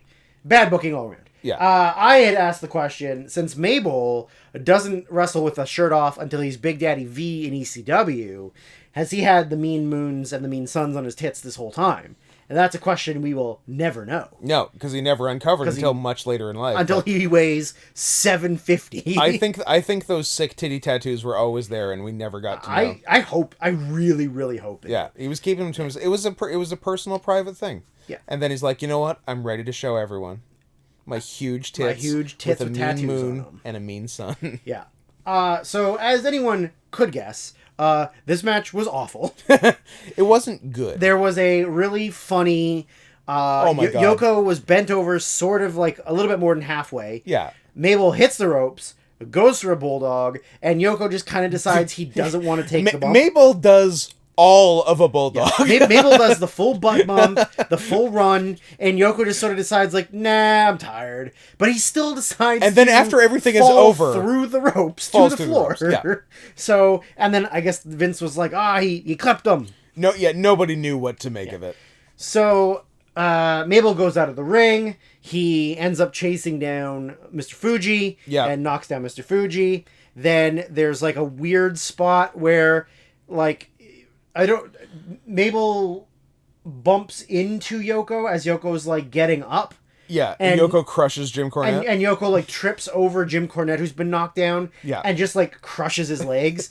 And then they get double counted out. Yeah. Because how else do you book two big fat pieces of shit?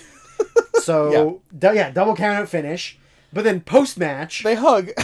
They get back in the ring and we're like, oh, was it not supposed to be a double count out? Are they supposed to, like, finish the match? Yeah. But, like, no, they, like, hug, stare down, raise each hug. other's arms, and then they move on. We're the fattest guys in the company. We only hated each other for the bad 5 minutes of this match. We're friends again. So next up, we got Gorilla Monsoon in the ring. We got Shane Douglas coming down. Dean Douglas. Then we get noted sad faggot Shawn Michaels. he was a real SF. Like real sad. Like you can tell he's like legit. He's pouty. Like little bitch. Yeah. And like his face is still fucked. Like his eyes completely bloodshot on one side. They're bruised. Yeah, he's walking funny. 2 black eyes. So this is obviously Shawn coming down to forfeit the title. Yeah. So Vince, at some point on commentary, made a reference to he's still suffering from post-concussion syndrome, which is really weird for Vince to admit on commentary in '95, but let alone in general. That they knew what concussions were. the thing that they denied happened for all of the Attitude Era. Yeah, and most of the Ruthless Aggression Era. Yep. So this, of course... What gay names for eras. Jesus Christ. Yeah. That is embarrassing. Well, one of them's John Cena, and the other one's... Dudes with attitudes. Dudes with attitudes. So, of course, this is the infamous Shawn getting in a bar fight with 8 Marines, unprovoked. Yeah. That, of course, if you watched wrestling at the time, you had heard that story. Yeah. However, obviously, there's more to that story. So I looked up the official, report on the thing, on the incident. Yeah. I guess the sort of the long of the short end of this story. So... Sean was out after a house show in Syracuse with after watching an Orangeman college basketball game or a Syracuse Crunch game. Of course. Minor league hockey. Go to hell. Binghamton, New York. I lied, not Syracuse. Binghamton. I always thought it was Syracuse myself. It says Binghamton, so close enough. Whatever. So yeah, Upstate. Sean, 123 Kid, and Davey Boy. After the show, so it was a split crew. So half the crew was in Europe doing a tour, and half was in the Northeast doing a tour. So Razor, Diesel, Hunter, like the rest of the clique, weren't around. Yeah. And I would assume because like Diesel, because like Nash never really did drugs.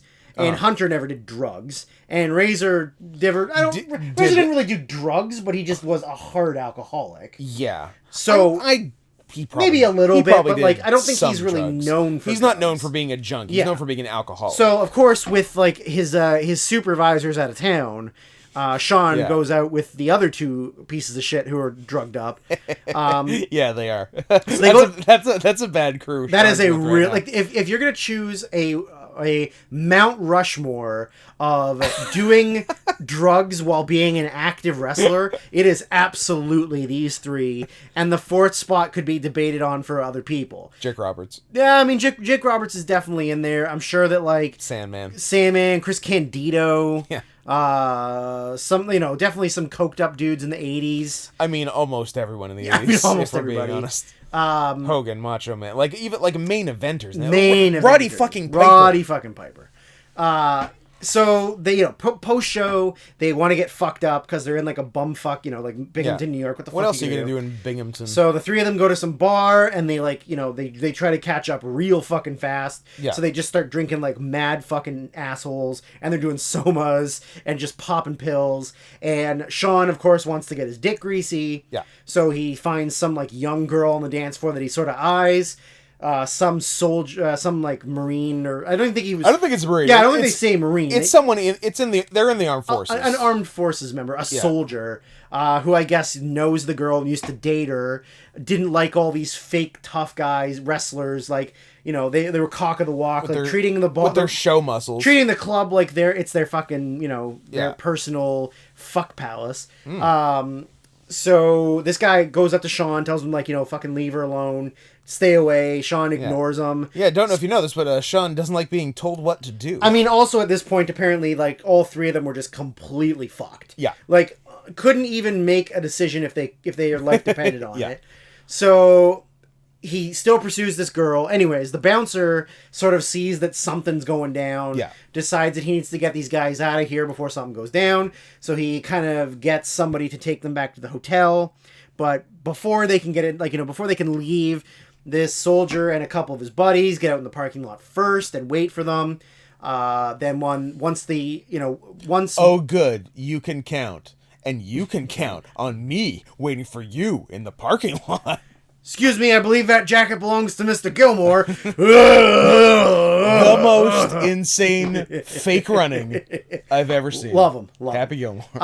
So R.I.P. Jaws. All three of them get in this vehicle, but I guess these soldier guys know the person that's going to drive them to the hotel. They're like a conversation, and then so what the I guess the official story is that Bulldog was actually the one who started it. Yeah. He took a shot at one of the guys, and that sort of started the whole thing. They ended up dragging Sean out of the car, and Sean takes like a really lame ass worker's punch at the guy.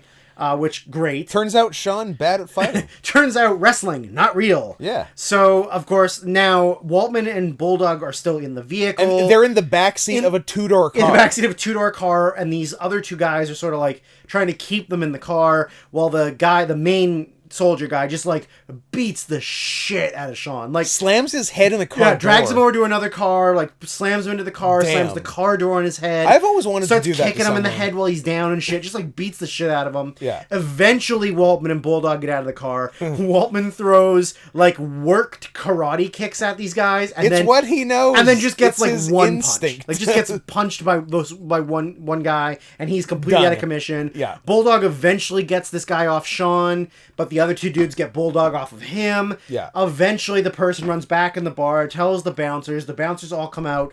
They break everything up. They call an ambulance and get the wrestlers back to their hotel where the ambulance meets them, takes them to the emergency room and whatever. Like a Bulldog has to get like some stitches on his face, some stitches on his hand. Waltman is perfectly fine. Yep. Because he did nothing. And he knows karate. I believe Sean had a torn eyelid. I don't like the sound of that, by the way. Torn eyelid? Yeah, That sounds I hope it was like just cut and not like ripped. Jesus Because that's Christ. gross. Yeah. He had minor lacerations to his face. He had 2 black eyes, and he was bleeding from his ears because his earrings had been torn out. Yep. And then Bulldog had like a bloodshot black eye, and that was it.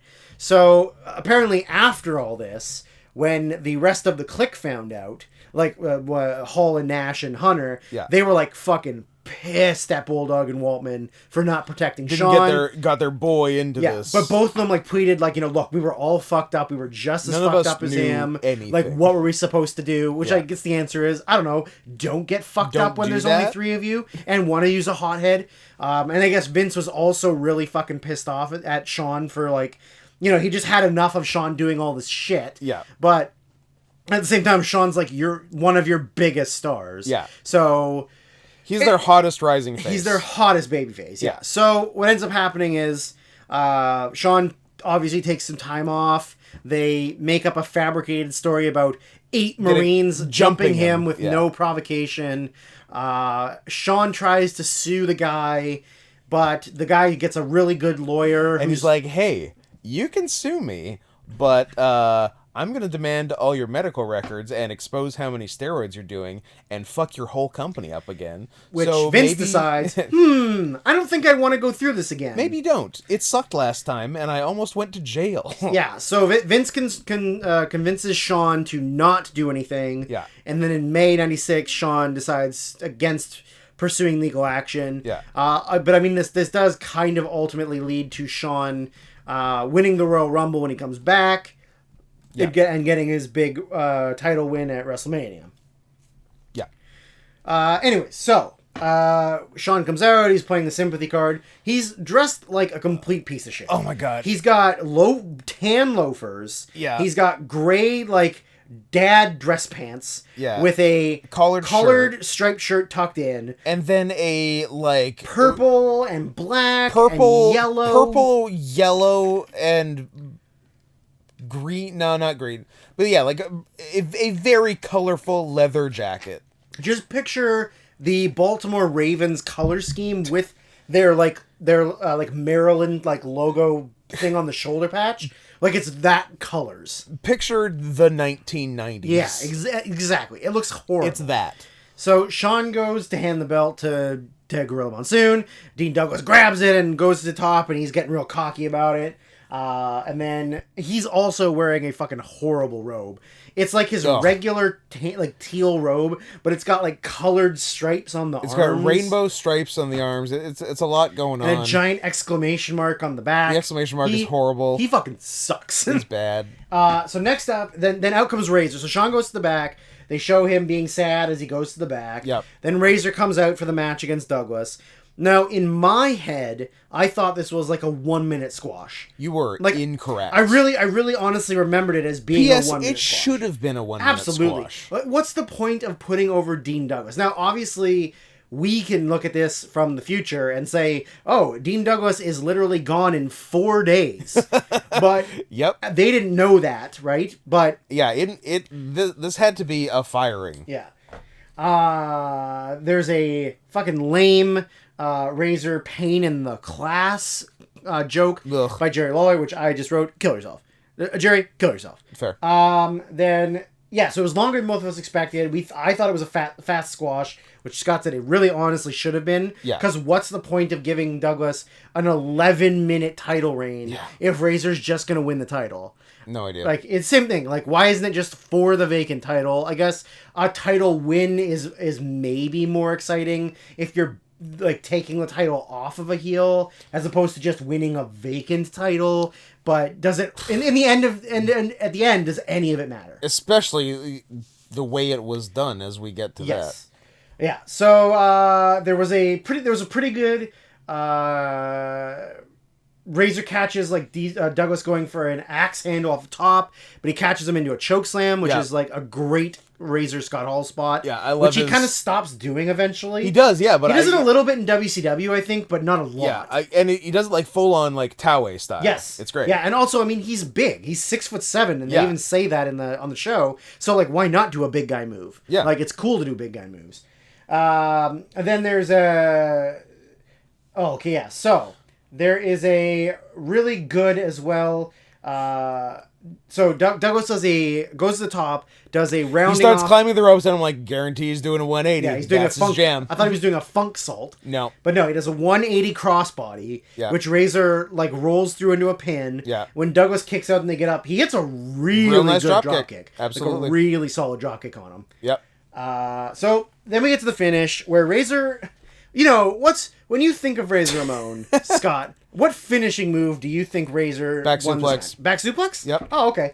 So Razor does next question. Razor does a back suplex right next to the ropes. We're like okay, which he's never done before. We're like, okay, it's a foot on the ropes.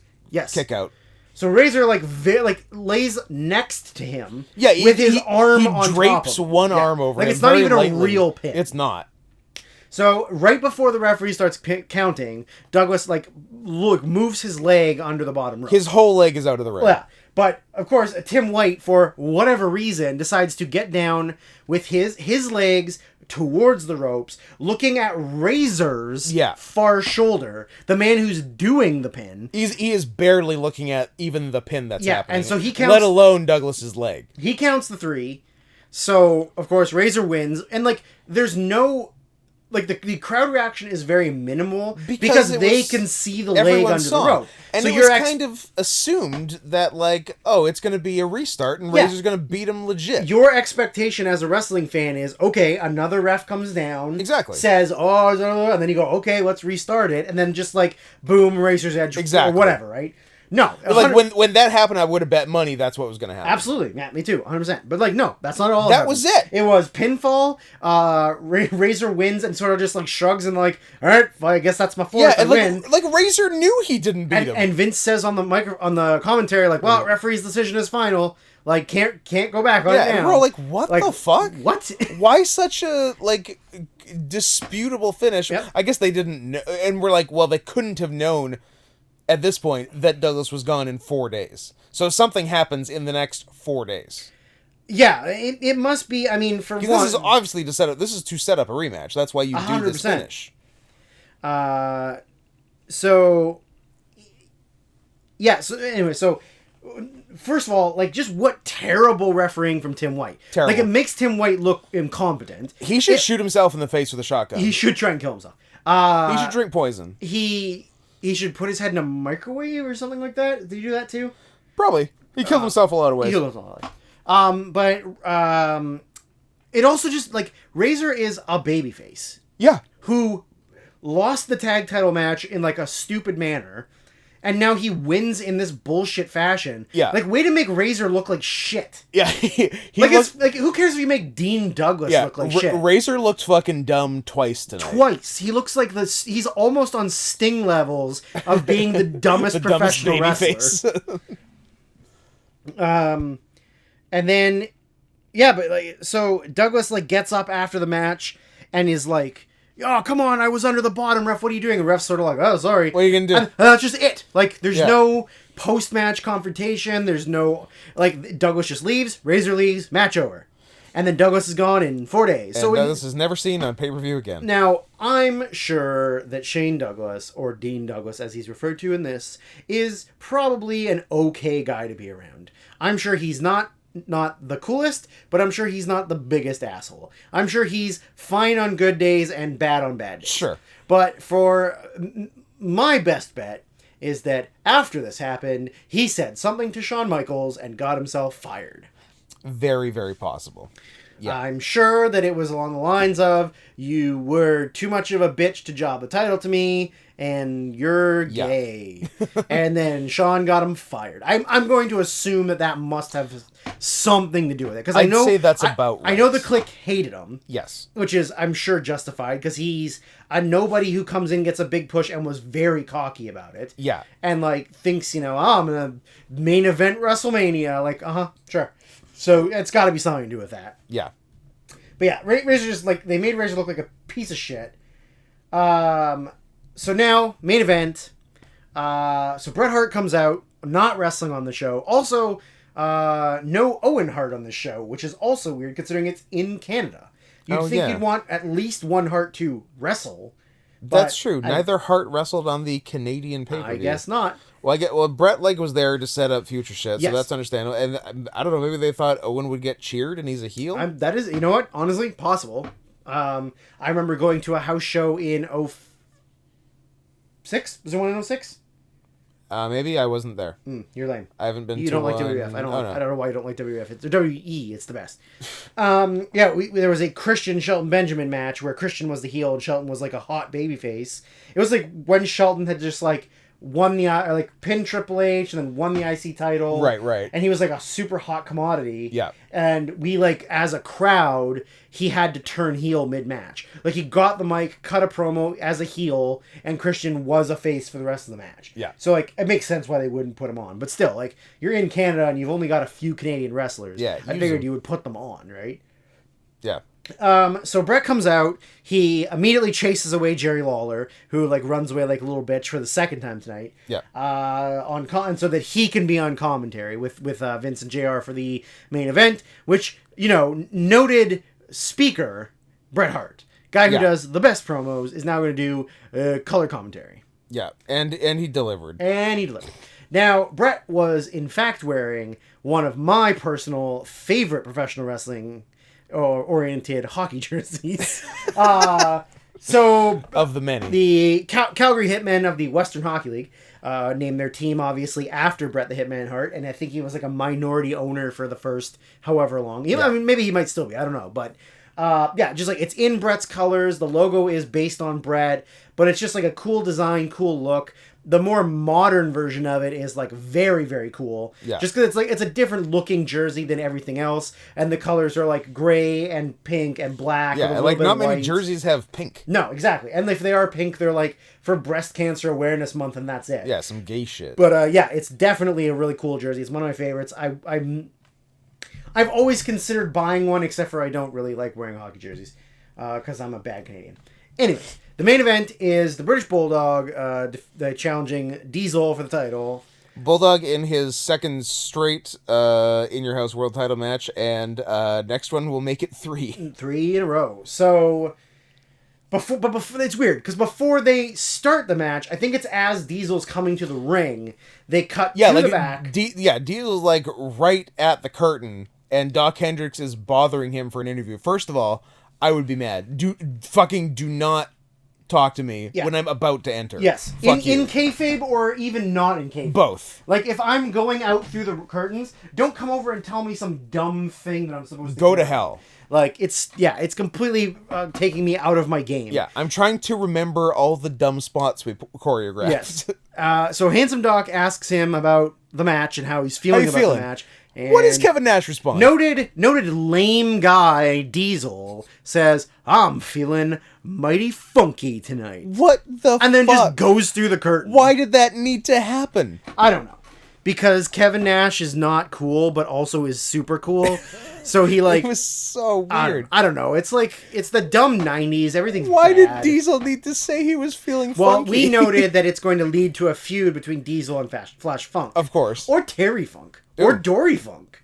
I'd watch Senior? I'd watch a Diesel versus Dory Funk Jr. title match in 1995. Dory's working. Yeah, there you go. Dory's basically working now. But, yeah, he was... Dory Sr. Oh, no. Dead. In 1995? Yeah. I'm going to prove you right. And by right, I mean right. Yeah, I'm sure Dory Sr.'s dead in 95. Dory Funk Sr. Dory Funk Sr. died in 1922. Dory Funk was dead in 1973. He died in the First World War. He died in the 70s, Scott. Yeah. Oh, he's only 54. Wow. Well, both his sons have outlived him by a lot. Have doubled him. Junior's 80 and Terry is 76. 76. Wow. Yeah. But not doing great. No, he's in pain apparently. A lot of sad news in wrestling of a lot of legends almost dying. Yeah. So yeah, then Handsome Doc also is wearing the Two Dudes with Attitude double-sided print tee, which he's amazing. hawking to get people to buy. I'm assuming because they didn't sell very many last show. Yeah. So now they're like, hey, please We buy gotta these. move these. Because we have too many. So as we said earlier in the show, Mabel and Yokozuna was the fattest match in WWF history. This might be the match with the most tassels. So many tassels. Bulldog's pants. Now he's got better gear than the last two shows. Yeah. He doesn't have the half and half with Bulldog across his butt. It's got more of a like regular Union Jack style, but like I mean just lines of colors. Yeah, it's like but it looks more British. Yeah, vertical stripes on the legs. With tassels down the sides and then around his calves. Yeah. So like tons of them. And then Diesel, of course, his leather pants have just huge black tassels all the way down the sides. Yeah. So the most tassels ever. They show some stupid dude in the crowd doing Diesel cosplay. I like in 1985, I was 9. I already knew that wrestling fans were fags. I wasn't even born yet. I hate them. I'm a baby. Oh yes, I was born in 1999. I'm baby. He's almost a millennium baby. Yeah. He's also almost a millennium baby. Ooh. I have been known to get jiggy with it. You do get jiggy quite a bit. So as the match is happening, Scott kind of makes the acknowledgement of like, I always think Bulldogs should be bigger. Yeah, like taller. Those of you listening who know wrestling, and hey, if you don't know wrestling, thanks for listening. But if you do, how tall do you picture British Bulldog? Fairly tall, right? We'll wait while you answer. Yeah, answer now.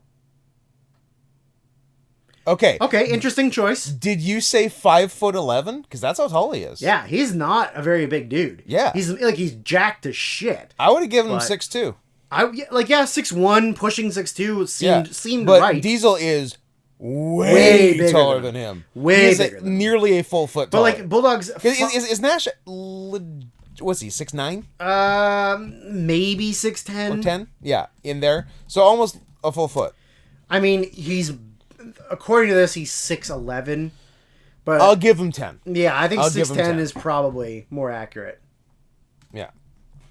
Yeah. So like, I mean, Bulldog's 5'11", but he's, I don't know, 270. Like Yeah, he's jacked. Yeah, I don't know if you've heard, but British Bulldog is in very good shape. Yeah, he's perhaps too good shape. perhaps. Also, definitely all en natural. He's very strong, though. Yeah, he's strong. Yeah. So at one point, Diesel and Bulldog hit like sort of some moves in the ring. I think it's a double down, and Diesel ends up rolling to the floor. I know where this is going. And I had to pause for a second because I had to go do something else. And when I came back in the room, there was just like Diesel on the mat on the ground and Cornette sort of down too, and we're like, I was like, what happened here? Wait, what did I pause it on? Did like they fall or something? So I Nope. rewound it and looked, and Cornette does the greatest. Like big ass elbow drop on Nash's knee on the floor, like Big jump. And, like he leaves the ground. Oh, yeah, big jump. and lands. It lands hard on the floor. It's so good. I said this because he takes another bump later on. He takes an in the hard way somersault. Yeah, and like then like a bump off a punch. Yes. So for a guy who's not a wrestler, Yeah. Cornette's always been really good at bumping. Oh, yeah. Because like he really commits to like overselling the bump. For sure. Like a lot of managers that can take bumps will just take like get punched, take a bump, right? Or like get clotheslined, take a bump. But Cornette's is like a jump in the air, kick your arms and legs out, and big like jump. big ass like you just got killed. Like if you get punched by a wrestler, big jump in the air, all the limbs out. Which I respect, because if you think about it in kayfabe terms, like he's a wiener. You're not a wrestler, Yeah. and a wrestler just kicked your ass. Wrestlers should kill you. Absolutely. Yeah. Same thing with referees, right? Yeah. Why a clothesline in the corner that hits a referee murders the referee. Yeah, knocks him out for 5 minutes. But a wrestler taking it is fine seconds later. Yeah. Because you're not a wrestler. So back in the ring, and Bulldog's working the leg the whole match, right? That's why Cornette's doing it. But at some point, he puts Diesel in a double leg crab. Yeah. But it's so horribly placed in the ring. They're literally like, right at the Not ropes. only is Nash super tall, but Bulldog puts him like pretty much so he's already in the corner. in the ropes. Like Nash's head is almost touching the ropes. So now of course Diesel has to like play up that it hurts so much he can't even get his arms out because he's so focused on the knee pain, but eventually he has to get to the rope. So it just looks really bad because it's poorly placed. Like neither one of them is really facing the hard cam. Like Bulldog's facing away and Diesel's so far in the corner that they're in just like the corner of the frame. Yeah. But eventually like Nash, like straightens his legs and shoots Bulldog off. Then there's Bulldog's doing the put the leg on the bottom rope, jump up and drop your ass on the knee. Mm-hmm. A classic. Bulldog does it a couple times. Then for the third time, he before he really jumps up to go, the timing. Nash puts his foot on his butt. Yeah. And then I think Bulldog thought that was time to go. So Nash didn't even really get to give him any momentum. No push. So Bulldog just had to sort of roll himself over the top rope to the floor. I've seen it done better. I've seen it done much better.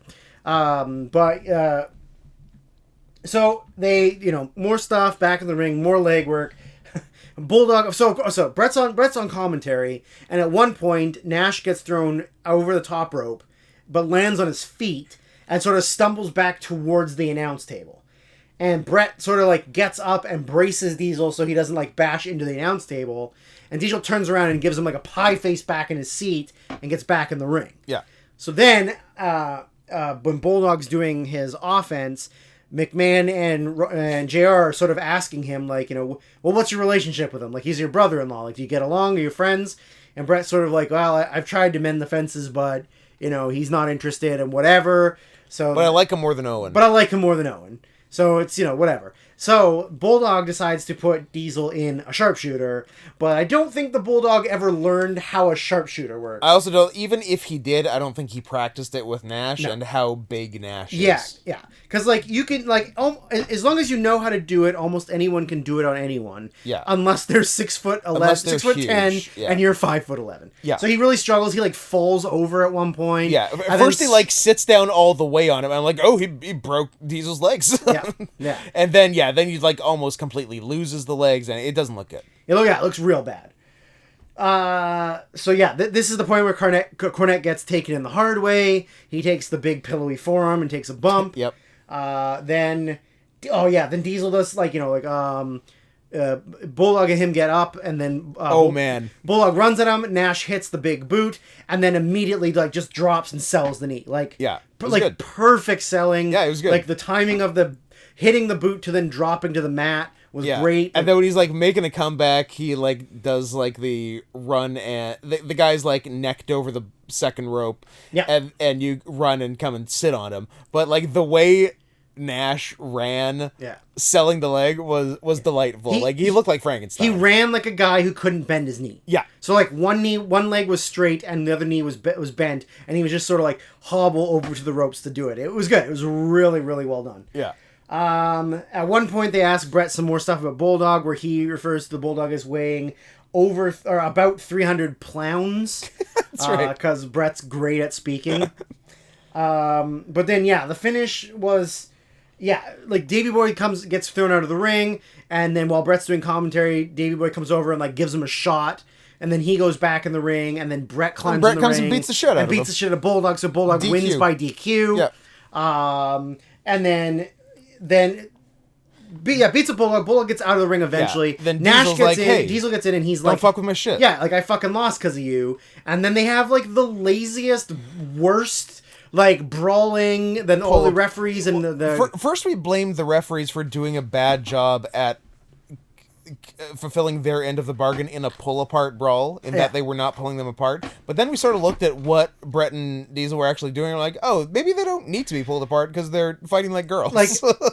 Diesel had him all, kind of in a front face lock, but his arm wasn't really around Brett. They were just hugging. Brett just had his head under Diesel's arm, and he wasn't really throwing punches. And Nash was throwing just really weak forearms to the back, but then stopped. And then nobody was pulling them apart. So it was just it just looked really shitty. Yeah. And then that was the end of it. Like they pulled them apart, and that obviously sets up like what they're doing in the future. Yeah. So the show also had dark matches, and the dark matches are very interesting. So not only was Brett not on the main show, Not in a dark match. he was in a dark match. He was in a dark match. He okay. wrestled Isaac Yankem DDS. Okay. But like how long has Isaac Yankem been in the WWF at this point? I feel like since the summer, since around King of the Ring. So he like debuted in May? no. June. July. Oh, sorry, yeah, there's a second page. I didn't see there was a second page. August. Okay. I think he was hanging around with Lawler before he had matches. Yeah, I maybe guess. his first match is in August 95. But if you like actual television stuff, Yeah. oh my god, he did not last very long. He wrestled Brett at SummerSlam, and then he just did a bunch of like bullshit on Raw. Wow, Brett's SummerSlam match. That's when like SummerSlam was a big deal. That was like the secondary show. Was Isaac Yankem. Yeah. Okay. But then he did Survivor Series 95, Rumble 96, and then just like a bunch of bullshit on Raws and Superstars. So like he never really did anything. Then go hang out for a while and you can be fake Diesel. Grow your hair out, dye it black. Yeah. And then you can be fake Diesel. Oh man, SummerSlam 95 is a real bad fucking show. There's 2 good matches, and however many other matches besides those 2 are dog shit. Mm-hmm. Here, let me tell you a little story about a man named Jed. Poor mountaineer barely kept his family fed. Let me tell you about a story about SummerSlam 95. In my tape trading days, before I just downloaded and stole everything, when I had pay money or goods or services to acquire tapes. Mouth services? And I do mean tapes. This is not a DVD world we're speaking of. Scott's 45. We've already established I'm a baby. I'm just like ironic and retro. Ah, you're hip. Yeah, I started tape trading in 2013. I don't know if I maybe I just got it off eBay or something. I got the SummerSlam 95 like VHS master tape. And then when I was just selling tapes, someone ordered a copy of it. And I guess I was so mad at owning a master tape that had Diesel and Mabel on the cover. What I did was I taped 1, 2, 3 Kid versus Hakushi. Yeah. And Shawn versus Razor ladder match just onto another VHS tape. Yeah. Kept it for myself and just gave the person the master tape. Interesting. I probably could have charged more. Probably. Didn't do it. I guess I was real mad at Diesel and Mabel that day. How much did you pay for the master tape? I don't know, $700. Okay. That seems fair by 1999 prices when you were a baby. That's right. Henry Godwin beats Sid. So by Sid, Bret Hart beats Isaac Yankem, and then Owen and Yoko defeat Bam Bam and Savio in the main event. So Savio wasn't on the show, Bam Bam wasn't on the show, Nope. Sid wasn't on the show, Owen wasn't on the show. There was also a Bob Holly Radford Excellent. pre-show dark match. So And in Feb 96, we start getting free-for-all matches, which I have downloaded all of, because I'm a professional. all of them. Yeah. Yeah. They only free-for-all matches, I guess they had free-for-alls before and after, but it was just previewing the show.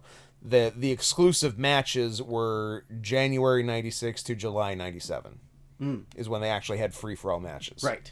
The 2 I can think of offhand, for whatever reason, are Mania 12, because it was my first pay-per-view, Smoking Guns... Body Donna's Godwins for the vacant tag team titles, which tag team title match doesn't even make the main show, and that's when there were only 3 titles. Why would it make the main show? I guess there was only 6 matches on the show because of the goddamn Iron Man.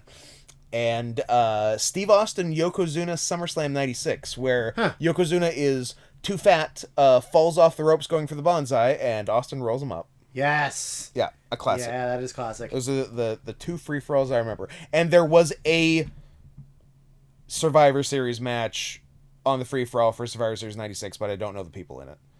It was like the mid-carders one. That is, I can't wait to watch. And we won't, because none of those were in your houses. Aw, lame. So, I guess that is the end of In Your House number 4. This is a 2-hour podcast. Yeah, it does seem like we've gone a minute. Well, we had a lot of funny banter, and we also did the NCAA brackets and mascot talk. And yeah, we did a lot of preamble. So this is maybe the longest episode, which I'm sure some listeners won't complain about. And which I'm sure will beat next week. But until then, the secret letter is R. Hard R. Cody, you will not replace me.